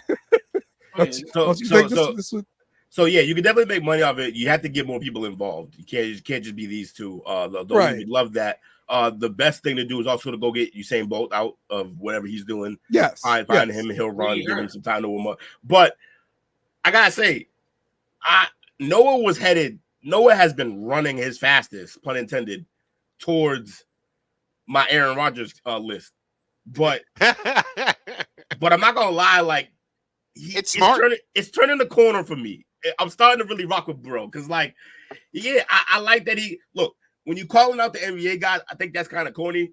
Even if he had a point, I think it was corny. But he calling out an NFL guy on some speed shit, that's what he does, and I like it. And then also Tyreek, you talk a lot of shit, Cheetah, but you was like, see me in the 40. Or do it. The reason why they're not going to do it is because basically Tyreek said do it at 50 yards. And Noah's like 100 meters. Show up or don't. Everyone else will show up. Show up or don't. 100 meters. And you don't want that smoke. That last 40, 50 meters, that's where Noah, we saw it. That's where Noah get different. So right, that's Noah get different, man. It definitely is taking a good turn here. Because this guy is not only a guy that runs track and field, he's the best, if not one of the best in the sport right now. And now it's different sports, obviously, football, basketball, in terms of the nature and everybody that watches those sports compared to track and field. But it's good for the sport of track and field to just have this guy on here as probably your cornerstone, your poster child. Some people may not want that, but nobody else is taking the baton. He is. You know what I'm saying? He's speaking on the stuff that, he wants to speak about. And, yeah, when you throw shade at people like Edwards for having an Adidas thing and all that, you feel kind of shaded. This is the way that track and field can get some minority by him talking and everybody else speaking on it. Tyreek has a lot of babies right now. After like 10, 11, which he's had, he should have been not able to run crazy fast after like 5 or 6 babies, but he has 10. So, he's knowing that he's not going to be able to win too many races coming on in at the helm of his career. And Noah Lyles is a guy that you don't want to mess with. But I think Noah will kind of go for the 50 just because we know Tyreek has the highest superior right now for who knows how long. But he'll go at the 50 for him, and he'll probably get him too. But if Tyreek feels like that's the advantage for him, they're gonna go at that because I feel like that's he's gonna have to go under the rules of Ricky for now. If he wins, then the 100 is gonna be the rematch. That's how you gain your advantage, Noah Lyles, in this world of sports, and he's gaining that. He's learning his way. In terms of, but I feel hopefully it's all love between everything he said and all the people responding, all that stuff, man. Even though I've seen Carmelo respond. And notable football players respond to him, and yeah. I'm on the board with Will as well. He's coming around to me. From a marketing standpoint, it's genius. This is the most we've ever talked about him, or anyone not named Usain Bolt. True. In track. He's only done one thing where I was like, yeah, it's kind of some sucker shit, and that's when he talked about my man Ant. That part I didn't like. So here's my thing about that. I agree. I didn't like that. But also, it's the one guy, he'll be all right. He can handle himself. I feel like Ant will be A-okay. And if they ever meet in person, I'm not saying nothing physical, but the talking will be amazing. We got record that shit. Somebody record that shit because one of the best moments in sports in the last decade was just him yapping at KD. That whole them two up and down the court. Because KD, we know, is petty and gets bothered by shit, and all he could do was smile and laugh because he respect it. They really like it. They rock with him. They rock with his mentality. So yeah, I want to see them two go at it. I don't. Next up. Yeah, but he's not just next up. He is next up, but also so is Luka, so is Tatum, so is Shai. None of them got his personality. That's what changes it. And that's what I mean by that part of it. Right. Yeah. Oh, so next up, as like the god, the face. Yeah, the face of the NBA. Like everybody. I pray he stays good, man. Just don't mess it up, please. Because he's the most fun guy to watch, maybe in sports right now. Hold on. I'm gonna only say his only downfall right now, and it's not basketball related. Comparison. Is that the ladies that he keep the company with. Yeah. I mean, look, that'll take anybody down though. But other than that, other than that, I haven't seen anything that can derail him from any situation, man. He got a nice squad around him too. And he got a nice squad of people around him. Who's his people? I don't even know who his peoples are, but it seems like every time I see him, be hanging with like just celebrity basketball, like that. They tuned in the last year and a half, they tuned him up. Ever since that the slurg stuff, he's kind of been in check. He's been coached. No, he's been well coached since then in terms of how to deal with like media and everything. Shout out to my man, Ed, man. All right, let's turn the page. Let's turn the page to college football now, man. And this segment is going to be brought to you by the SEC Pub. That's right. Also, no one would smoke Tyreek, by the way, for the record. Yes. This segment is brought to you by the SEC Pub, which will be coming back. We're probably gonna have a show for you this Wednesday or so.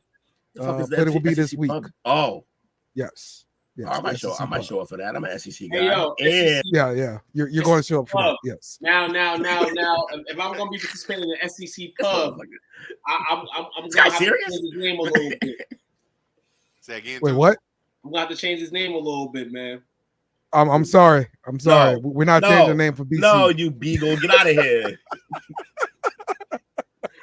Yeah, I call them. You can come by though. You're welcome. They the Beagles.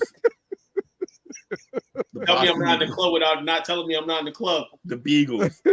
Yeah, you can come. You can start through. I mean, you got to come with somebody though. You can't come by yourself. I got to sign on the guest list. You got to come with somebody. You can't come by yourself. Bring a big brother. You got to be an SEC guys plus one. I bring my guy Skip Bayless with me, man. Vanderbilt, let's go. Oh, he a Vanderbilt. Yeah. All right, we're starting off with some bad news. Texas running back, another Texas running back, is injured. Coach, what's going on in Texas, man? Man, you know what? I haven't been able to validate it, but first thing I was talking to my brother about it last night. He goes, "Did they got some new turf or something down there? What's really going on?" So we lost our starter. It's them helmets too heavy. Lost a starter, and I know, right? And we lost the freshman. Thank you, Mom. So right now they are running with Blue, who I believe is a redshirt sophomore as a starter, and then another true freshman. Now this kid, I like the idea that he's there, but he's green. He's a free-incoming freshman. Jerry Gibson from Bradendale, Florida. He was a number 3 running back in the nation last year, coming out of high school. So I like him. 5'10", 211. Pretty good size. From IMG Academy. 211, 5'10"? Yep. Yeah, that's a full bowling ball. Yeah, he loves. And then the third running back is Trey Washington out of DeSoto, the U, up here in the Metroplex. 6 foot, 200 pounds. He's a sophomore as well. So they're going to be very young. Actually, that whole team is very young. From the wide receivers, because they lost 3 starters last year and the tight end. So you got all young people coming in. A wide receiver, running back. Still got you. Bond is still that's probably gonna be your go-to guy there. Yeah. But those injuries, it kind of already puts in, push behind the A-ball. But hey, next man up. Yeah, man, don't be the next man up for them, man. And ultimately, if the running backs don't prepare, man, then that's gonna be a key, man. But coming into this conference, you don't want these problems to linger. You just hope for the rest of the guys to stay healthy, man. Up in Texas, we don't want to hear no excuse from these Longhorn fans. You know what I'm saying? If they have a disappointing season because of what they're losing early, we don't want to hear that. Y'all in the SEC, right? Y'all big dogs. Y'all can handle that. I'm gonna talk crap about all y'all SEC teams. You know why? Goddamn party. I'm now, and soon enough, I'm gonna stomp my feet with Vanderbilt when they're able to win some games. But for now, I'm just gonna trash all y'all teams because y'all can trash my team more. He want to be in the club and he chose Vandy, bro. You ain't never gonna have nothing to say or do. At least went to Tennessee, man. Yes, yo, hey, look, get on Tennessee now. Yeah, I mean, because I'm telling you, they're coming. My man Nico is gonna be the real deal quarterback. So guys, tonight, sorry, Skip Bayless and Vanderbilt. Y'all could be fired together. I'm now gonna be just to be in the club. Everybody to be in the club. A volunteer inheritor. Who are we watching? We are watching this man right there. We are watching Warren Sapp. Warren. And he is coaching his team over in Colorado. He is saying, hey, he is addicted to coaching now. I love it. Love it. Gives him brand new life. He's one of them guys, though. When he gets into something like he latches on, and that's why I thought like when they said, because I've heard him on podcasts talking and stuff like that. Just whenever he even talked about how like when he gets involved with something, he goes overboard, and he was just like it's part of why he hadn't gotten the coaching before he thought he liked it too much, and sure enough, he is talking about being obsessed. So, I'm so glad Prime brought him in. Oh yeah, man. Like you said, Will, Be here next year. Hearing a lot about this guy throughout podcasts and all that. You know the main nemesis of the world, Jason Whitlock, had Warren Sapp every week just about on his show before Warren finally took his bags and went to Colorado to coach. About the only good thing on Whitlock show. And it's crazy because this guy, he's a villain, but if you like guys like Brett Favre, Marshall Faulk, guys like that, he has these guys on the show, speaking NFL and talking NFL, from time to time. And those are guys that I grew up watching. So, you know what I'm saying? It's never bad seeing those guys, just be able to speak about the game and different things. Shout out to Sapp for getting there. The defense for Colorado, though, is what we need to talk about, though, because this is interesting here. The offense was, at times, dynamite last year, was able to get down the field, score points. But the defense was giving up points. You know what I'm saying? So it made the job of Shador even harder. He had to go at times to try to go put up 45-50 to win. There was a game earlier in the season last year against Colorado State where he quadruple overtime to try to get the win. They had to put up like 70 points. So the defense emphasis this year has to be to stop the offense on the other side. And with Sapp there, hopefully that's a great piece, to kind of smoothen that gap. But that's one thing to be concerned with. I'm not concerned about the offense of Colorado. I'm concerned about that defense of Colorado. And if they can not sustain anything or do anything like they did last year, then this is going to be another round season for them. Okay. I've read something from coming out of Alabama, the new head coach there.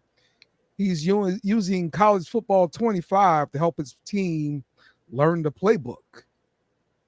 Nick Saban would never do something like this. Nobody at Alabama would ever. Listen here. I guess this is a new world now. Whatever you got to do to win. I mean, Alabama eyed the guy. They must have had a resume of him, unless he sent the false one beforehand. Maybe it said experience. NCAA games from 2014 and below, because this is a new game coming out. And if there's enough time to study this playbook in order to succeed from week 1 on, then shout out to you, coach. But if not, this is going to be an interesting story. I missed what happened. What happened? The college football 25 is helping Alabama players learn the playbook. I like it already as a Longhorn fan. That's not a big deal.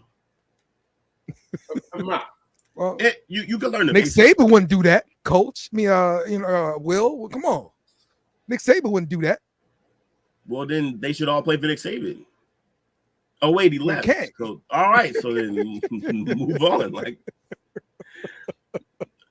I can't be sitting here with my Gators. Like Urban Meyer wouldn't have done that. Like, I think all the kids and all the kids are in the game that's at the school. For the kids that didn't get the game and didn't take that $600 purse, is the coach buying them the game?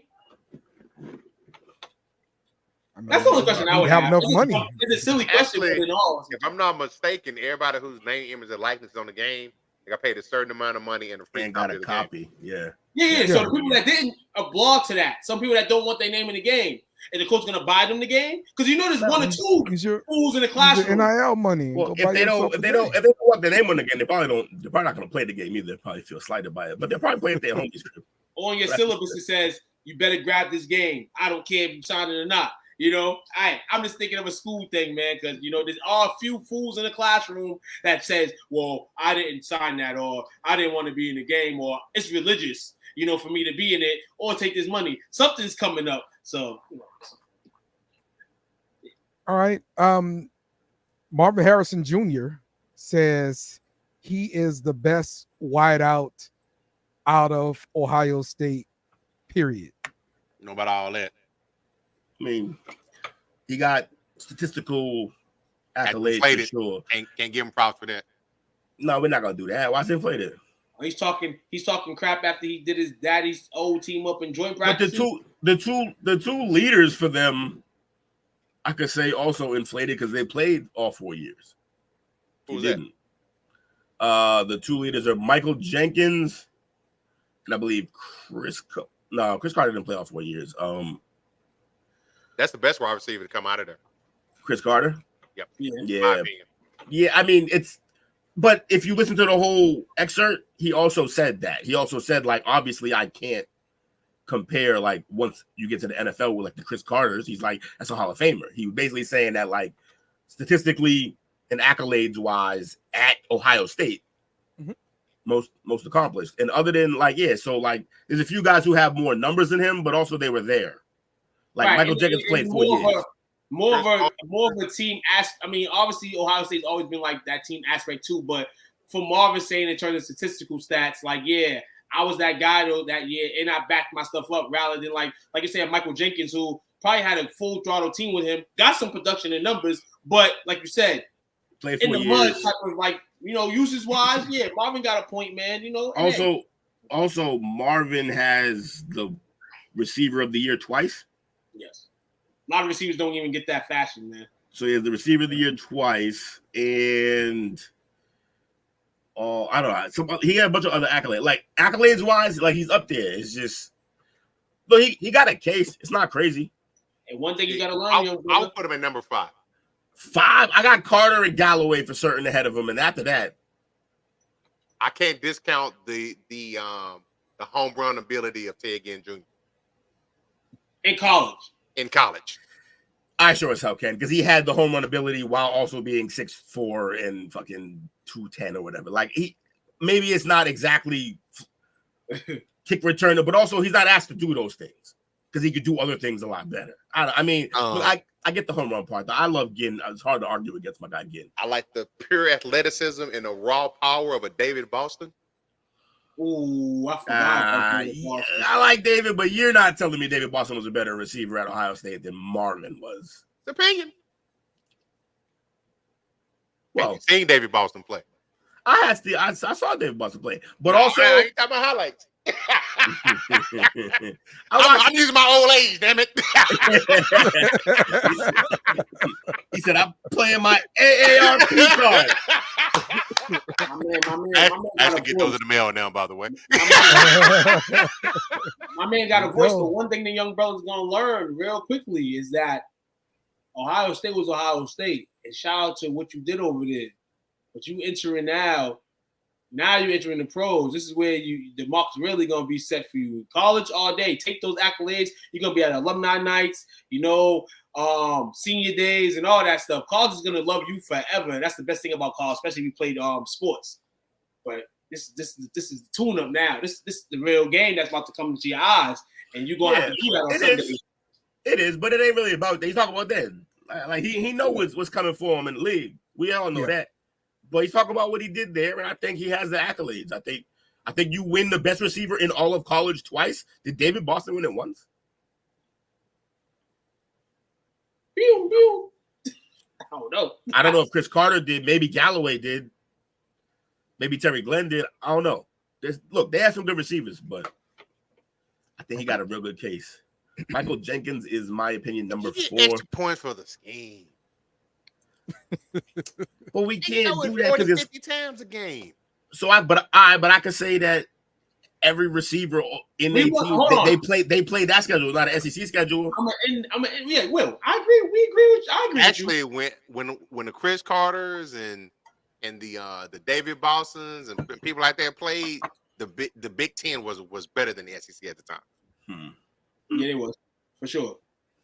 Those guys on those teams look like how the SEC guys on a lot of teams look, because a lot of teams got a stack of receivers. You get your prime production, but it's all like a second or third type of thing, where now you see the Big Ten, and the Big Ten might have a team with this good receiver, like you see Marvin Harrison, and he's getting the ball. Every time the ball's being thrown, it's to him. And those stats, he's eating them up, and he's proving it on the field. Even being the sole guy at times, he's doing his thing. Shout out to him. But that's the thing. It wasn't even just numbers, too. It was like I said, best receiver in the nation twice. No, they're dominant. I'm the best. I'm the most dominant. I do that. And guys, we love dominant receivers. We grew up on Jerry Rice's, Randy Moss's. TOs. We like that type of guys. And And that's those the guys didn't do that. Randy Moss did, but T.O. didn't. In college, there's a lot of things that go with that. So shout out to Marvin, man. Yeah. So he said Paris Campbell. Paris Campbell wasn't the best Buckeye on the teams he played on at receiver. Who said that? Chris was like, "What about Paris Campbell?" I'm guessing he's joking, but like obviously about Paris and Chris Olave. There was solid. Neither of those two, I think. I mean, Chris Olave might have been the best receiver on this team at one point, but Scary Terry was the best receiver when Paris was there. Yeah, when it's not even close. I don't know how he got drafted ahead of him too. It's outrageous. Let's move on to coaches on the hot seat. Okay. We're gonna start off. Huh? Straight. Allen, right off the bat. Yeah, let's start off with Florida and Billy Napier. Buyout is $25 to $27 million. Do y'all see him? Y'all see yourself buying him out or what? Who? Billy Napier, your head coach, Florida. I hope so. Okay. It's been long. He's been in what, 2 years, 3 years now? He's been here long enough for us to realize he ain't the guy. I think it's been 3 years. He came the same time Brian Kelly did. He's made some okay recruiting, but mostly I do like that he scooped up DJ. I think that's the future for us at quarterback. He may even get in this year. Mertz sucks. That's a good gift for y'all, Will. I ain't just saying it because he's a local kid. We also got a great receiver in the same class as him, Aiden Mizell, who I forget, but he was a blue chipper, I'm pretty sure, one of the better high school receivers. So, look, I like where we're going future-wise, but I hope it's not with him. The only thing that I worry about is if we do fire him, do we lose guys like DJ and Aiden? Because did they come to play for him? Yeah, you got the that recruits? transfer. That transfer portal now. You got to be careful with the portal now. Like, you got to be very careful. Yeah. Your recruit's gonna be gone, and your roster gonna be gone. Right. Keep that mark for another couple of years, man. They're gonna keep that mark just for that reason, man. You don't want those guys to go. We're already in kind of low, trying to get in mid position to that conference. Yeah, you gotta. Unless you believe that you can get DJ to stay, and that you think he's the future, but you got to get him a better coach. Then you do it no matter what. Because if you can keep DJ and get a quarterback-centric coach in there, like with one of them systems with DJ in it, then you don't even care who else you lose with Napier going out the building, because you got a quarterback piece and a good coach with him. That's the only way. But you're right, Took. If they think any of these recruits are going to leave, if Napier goes, unless you bring it in like the guy, like you bring in Saban. Let's go. There you go. I want Saban next up on the list, we got Sam Pittman in Arkansas. His buyout between $8 and $12 million. I could just tell you from talking to different Arkansas fans, they're about ready to go ahead and move on from him. So if this is the buyout, $8 and $12 million, that's easy. Jerry Jones gonna pony that up, and they'll be moving on to somebody else. Dave Aranda. Does he just be funding Arkansas? Yeah, he pretty much. Yeah. And that's legal. Yeah, I think they got a couple of buildings up there named after him as well. Him and Gene Jones. What do you mean? Is it legal? I just the level to which I'm not that you can't have boosters. I just didn't know. Is there like a cap on them motherfuckers, or can they just give unlimited money? No, I think they give unlimited money. There's no cap. What are we talking about here? No, cap on boosters, like a single booster can he only give so much? Kind of like a pack. the guy at Miami, bro, is like basically buying players, period. And they still suck. So what's happening? Like Phil Knight, Oregon, basically buying players, bro. Yeah. Like these are all unlimited funds, bro.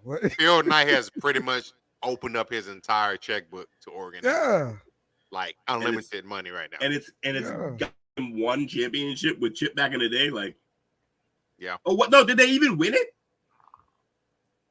No, they might have lost. You talking about Oregon? Yeah. No, Oregon didn't win a national championship. No. They never won a national I think they championship. lost in the championship game. Yeah, they lost in the Yeah, game. Chip Oh, Kelly three, got there right? and got With Joey smoked. Harrison? That's right. Chip. They just had crazy squads. Like with Anthony Thomas back They then. got fired. What makes them ill is that they got some good Mariota. players too in their jerseys, man. Make it Well, easy. the jerseys is why they get the players they get Right. while being in Oregon. Like, no one would go there if you didn't have fire ass jerseys and work directly with Phil Knight. That's crazy. You know what's Especially crazy Allen. about? I didn't realize he was at Ohio State now. Who? Chip Kelly, Doing what? offense Oh coordinator. yeah. He Oh, is wow. the coordinator. That's kinda He scary. left UCLA Yeah. to go there and be a coordinator. Because that Yes. he can do. He can do But now- offensive coordinating. Well, Now, he keep was my saying kick from in. he was saying he wasn't getting the support he needed at UCLA. There were things he was asking for. They weren't giving it to him. The last time he got support, he ran an NFL franchise into the ground. Well, yeah, clearly he wasn't built for that league. Right. I don't know why he thought he could run like a college team, but he did. Tried. So Dave Aranda also on the hot seat at Baylor. His estimated buyout is 20 to 25 million. That I'm not sure I see happening with them being in the Big 12. I think they're gonna ride this contract out. No. Can I please? Wait, what? Nope. I was gonna say, can I please get a job where I can be a piece of shit at the job and get fucking paid $25 million to go home? You need to get yourself an agent, sir, to negotiate your contract. Oh, is that all I need is an agent? Apparently, that's all you need. Yeah. 'Cause talent doesn't seem to be on the fucking menu. Sorry, folks. Go ahead, Joe. Anybody 20 to 25, I'm not letting them go set the crib. I mean, you made that decision, man. I know sometimes you just gotta go this shit out. With 20 to 25 million dollars, you're gonna raw on this shit. We ain't letting you get this free money. $8 to $10 million, I would probably take a risk at that because $8 to $12 million, you got a little bit of more cap room to bring in a coach, you know, for that extra cash scrap that you got. But $20 to $25 million is fucking ridiculous, man. Yeah. Well, apparently it doesn't matter because apparently college teams print money that I was unaware of. They do. They do So, print money. And even that's more why the reason. players want some money. Yeah, shit. Players are like, oh, you guys just, you know, they Yes. have like the machines in the basement, like printing the money. Can Yes. I should get some as well. Dale, let me ask you this. With Okay. Baylor, do you think if they do decide to part with their contract, do you think they'll pony up the money to go get a Joey McGuire from Texas Tech? That's interesting. Yeah, if they pony up the money to buy him out, then they you got to have a big dog or somebody you see to be the next big thing or whatever. In Now the that you have waiting. And now that you got Oklahoma and Texas out of that conference, Yeah. Baylor kind of steps up to be one of the better, I don't say organizations, better teams, probably potentially. Well, TCU's still ahead of them just because they've done it before, right? Baylor trying to prove that they can do it, but yeah, that should be their target to run the Big 12. They've shown if you get an offensive minded coach there, the Art Browse, the what's the guy that's at Nebraska now? That was is that why they're on a rise? Did they get one of them coaches? I should have known it's why, like Dylan Raiola. Nebraska? What, Nebraska? Yeah, Nebraska. Dude, who's the coach? There you go, Matt Rule. Matt Rule. Yeah, My man, both of them had success there. They have success there. They started shaky early last year. You know, finished the year strong. This year they get that anticipated rematch with Colorado and things of that nature. This Nebraska team, I'm hearing, like Coach said, man, maybe have some strong improvement this season. So, what does Matt Rule do? Because like, yo, I just didn't think like he went and got a 5-star recruit, I believe, to go play quarterback there, Dylan Raiola. Which how? It's the scheme. His offenses in college put up big numbers. Oh, I mean, like inflated numbers. Where was he before? Before he was Panthers. at No, I know Panthers, but before that, I mean, in college, where was he at in college? Baylor. Before? Baylor, yeah. he was in Baylor. That's when Baylor was running. That was And then Baylor. before that, he was at Temple. Was he there with RG3 there? No, he came after him. That was Mark. That was Art Browse. Yeah. Yep. Crazy. All right. But then Temple had some pretty good teams when he was there. Yeah, Like, This kid you talking about, Will. Look, they stole a Georgia kid. That's what I'm saying. The kid's nasty. Like, this is they basically compare him to Mahomes, of course, but like they say he even looks like him. Like he showed up to Oh, that was a lookalike guy. He showed up to camp basically dressed exactly like Mahomes. He said, "I'm going to do everything Mahomes did." That's him. Yeah, five-star recruit. Oh, second. Yeah, so he was 7th nationally and 2nd at the position. Mm-hmm. That's fine. And he understands what he's doing. When he was at Baylor, he made a point to make sure that he went and hired Texas high school coaches to help him recruit out of Texas. So he understands the landscape of it. That's where Joey McGuire started coaching at in college after being a 3-time state champion. Yep, that's smart. Really, really smart. I'm tired of Georgia, and I know Texas is going to try now. Georgia and LSU doing all this recruiting out of Florida. Y'all be stealing all our guys. Recruiting Florida. We get your guys too, man. We I know. out of Florida too. Texas too. Georgia does the worst. Texas, Louisiana. It's the worst with Georgia though. Half their rosters from Georgia, the other half is from Florida. It's annoying. Georgia gets out of Texas too. Yep. But that's what happened, man. You got a talent-rich state, man. Teams coming. You know, Alabama come to Louisiana. Y'all see the Boston kid? Oh, yeah. Out of Milton High. He might. You should know because he might be going to Arkansas, Dale. Yeah. I heard he got one of the people on his list. And check. Hold on. That was just one of 2 guys I showed you from the state of Mass who are making noise in terms of getting to big conference. I think he's the real guy one. That's like Big Ten. That's Big Ten worthy right now. That's doing some things. So, but I think that kid, he's gonna be the real one, the quarterback. That man can move. He's a real athlete. He got a cannon, all that. Okay, I'm checking him out. It's nice when you get one, huh? Nice. Well, we're used to it for who? Shout out to we're used to it for who? Shout out to newly nude NFL player Gerard Clark playing for the LA Chargers. You know, playing now, I think defensive tackle. You know what I'm saying, on one of their teams.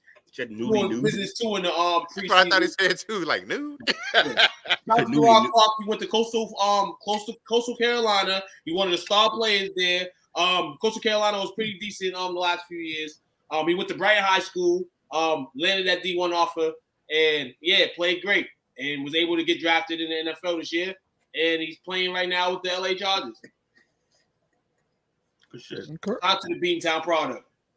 Hell yeah. There you go. We gonna come in here, baby. We pulling that stuff outside, man. Massachusetts, stand up, baby. There you go. All right, let's go wrap up our show today. Be sure you come back and tomorrow and check us out for the chop up. So we're gonna be talking about any and everything. We're gonna be having a good time for sure. So, Coach, you want to run down the roll call there? Yeah, for the roll call, obviously we had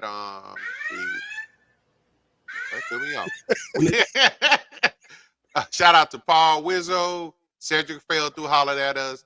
Anthony, the great Bobby, showed up and showed out as always. Appreciate you stopping through, man. We had Chris Vick in the house, and I believe Renee Hammond. Appreciate you stopping by, and I suppose Unc came through as well. Forgot about him. Shout out to Unc in the building. You know what I'm saying? Just let everybody know we got Fantasy League, STWF. We got, I think, 1 or 2 spots left in our junior league. That will close out all 3 leagues being played this year in our group. So if you're interested in the junior spot, $100 a pop, come through, holler at one of us 4 or hit Unc up, man. You know, but no, man. Shout out to everybody tuning in, like, share, subscribe, all social media platforms. You know how we do, man. Hey guys, you know what else we didn't mention tonight? Khalid! Bears are 3-0. The Bears are undefeated in the preseason. Now that doesn't mean nothing for a lot of people. No. They're undefeated. Wait, no. Wait. Go ahead. I get my phone. Continue. They're undefeated in the preseason. Now, if the Bears are undefeated when the real season comes, man, my 350 bet maybe might turn into some cash. Where's Jameis at right now? Jameis on Cleveland, the Browns. Oh, they're 0-2 after Jameis gives you a nice rousing speech before a game already. Damn, man. And this man, listen here. No matter if your nails painted, you're the number one pick. You're going to go ball out. We're going to ball out like Khalid, baby. Find this podcast and others on STWF TV, the Podcasting Network.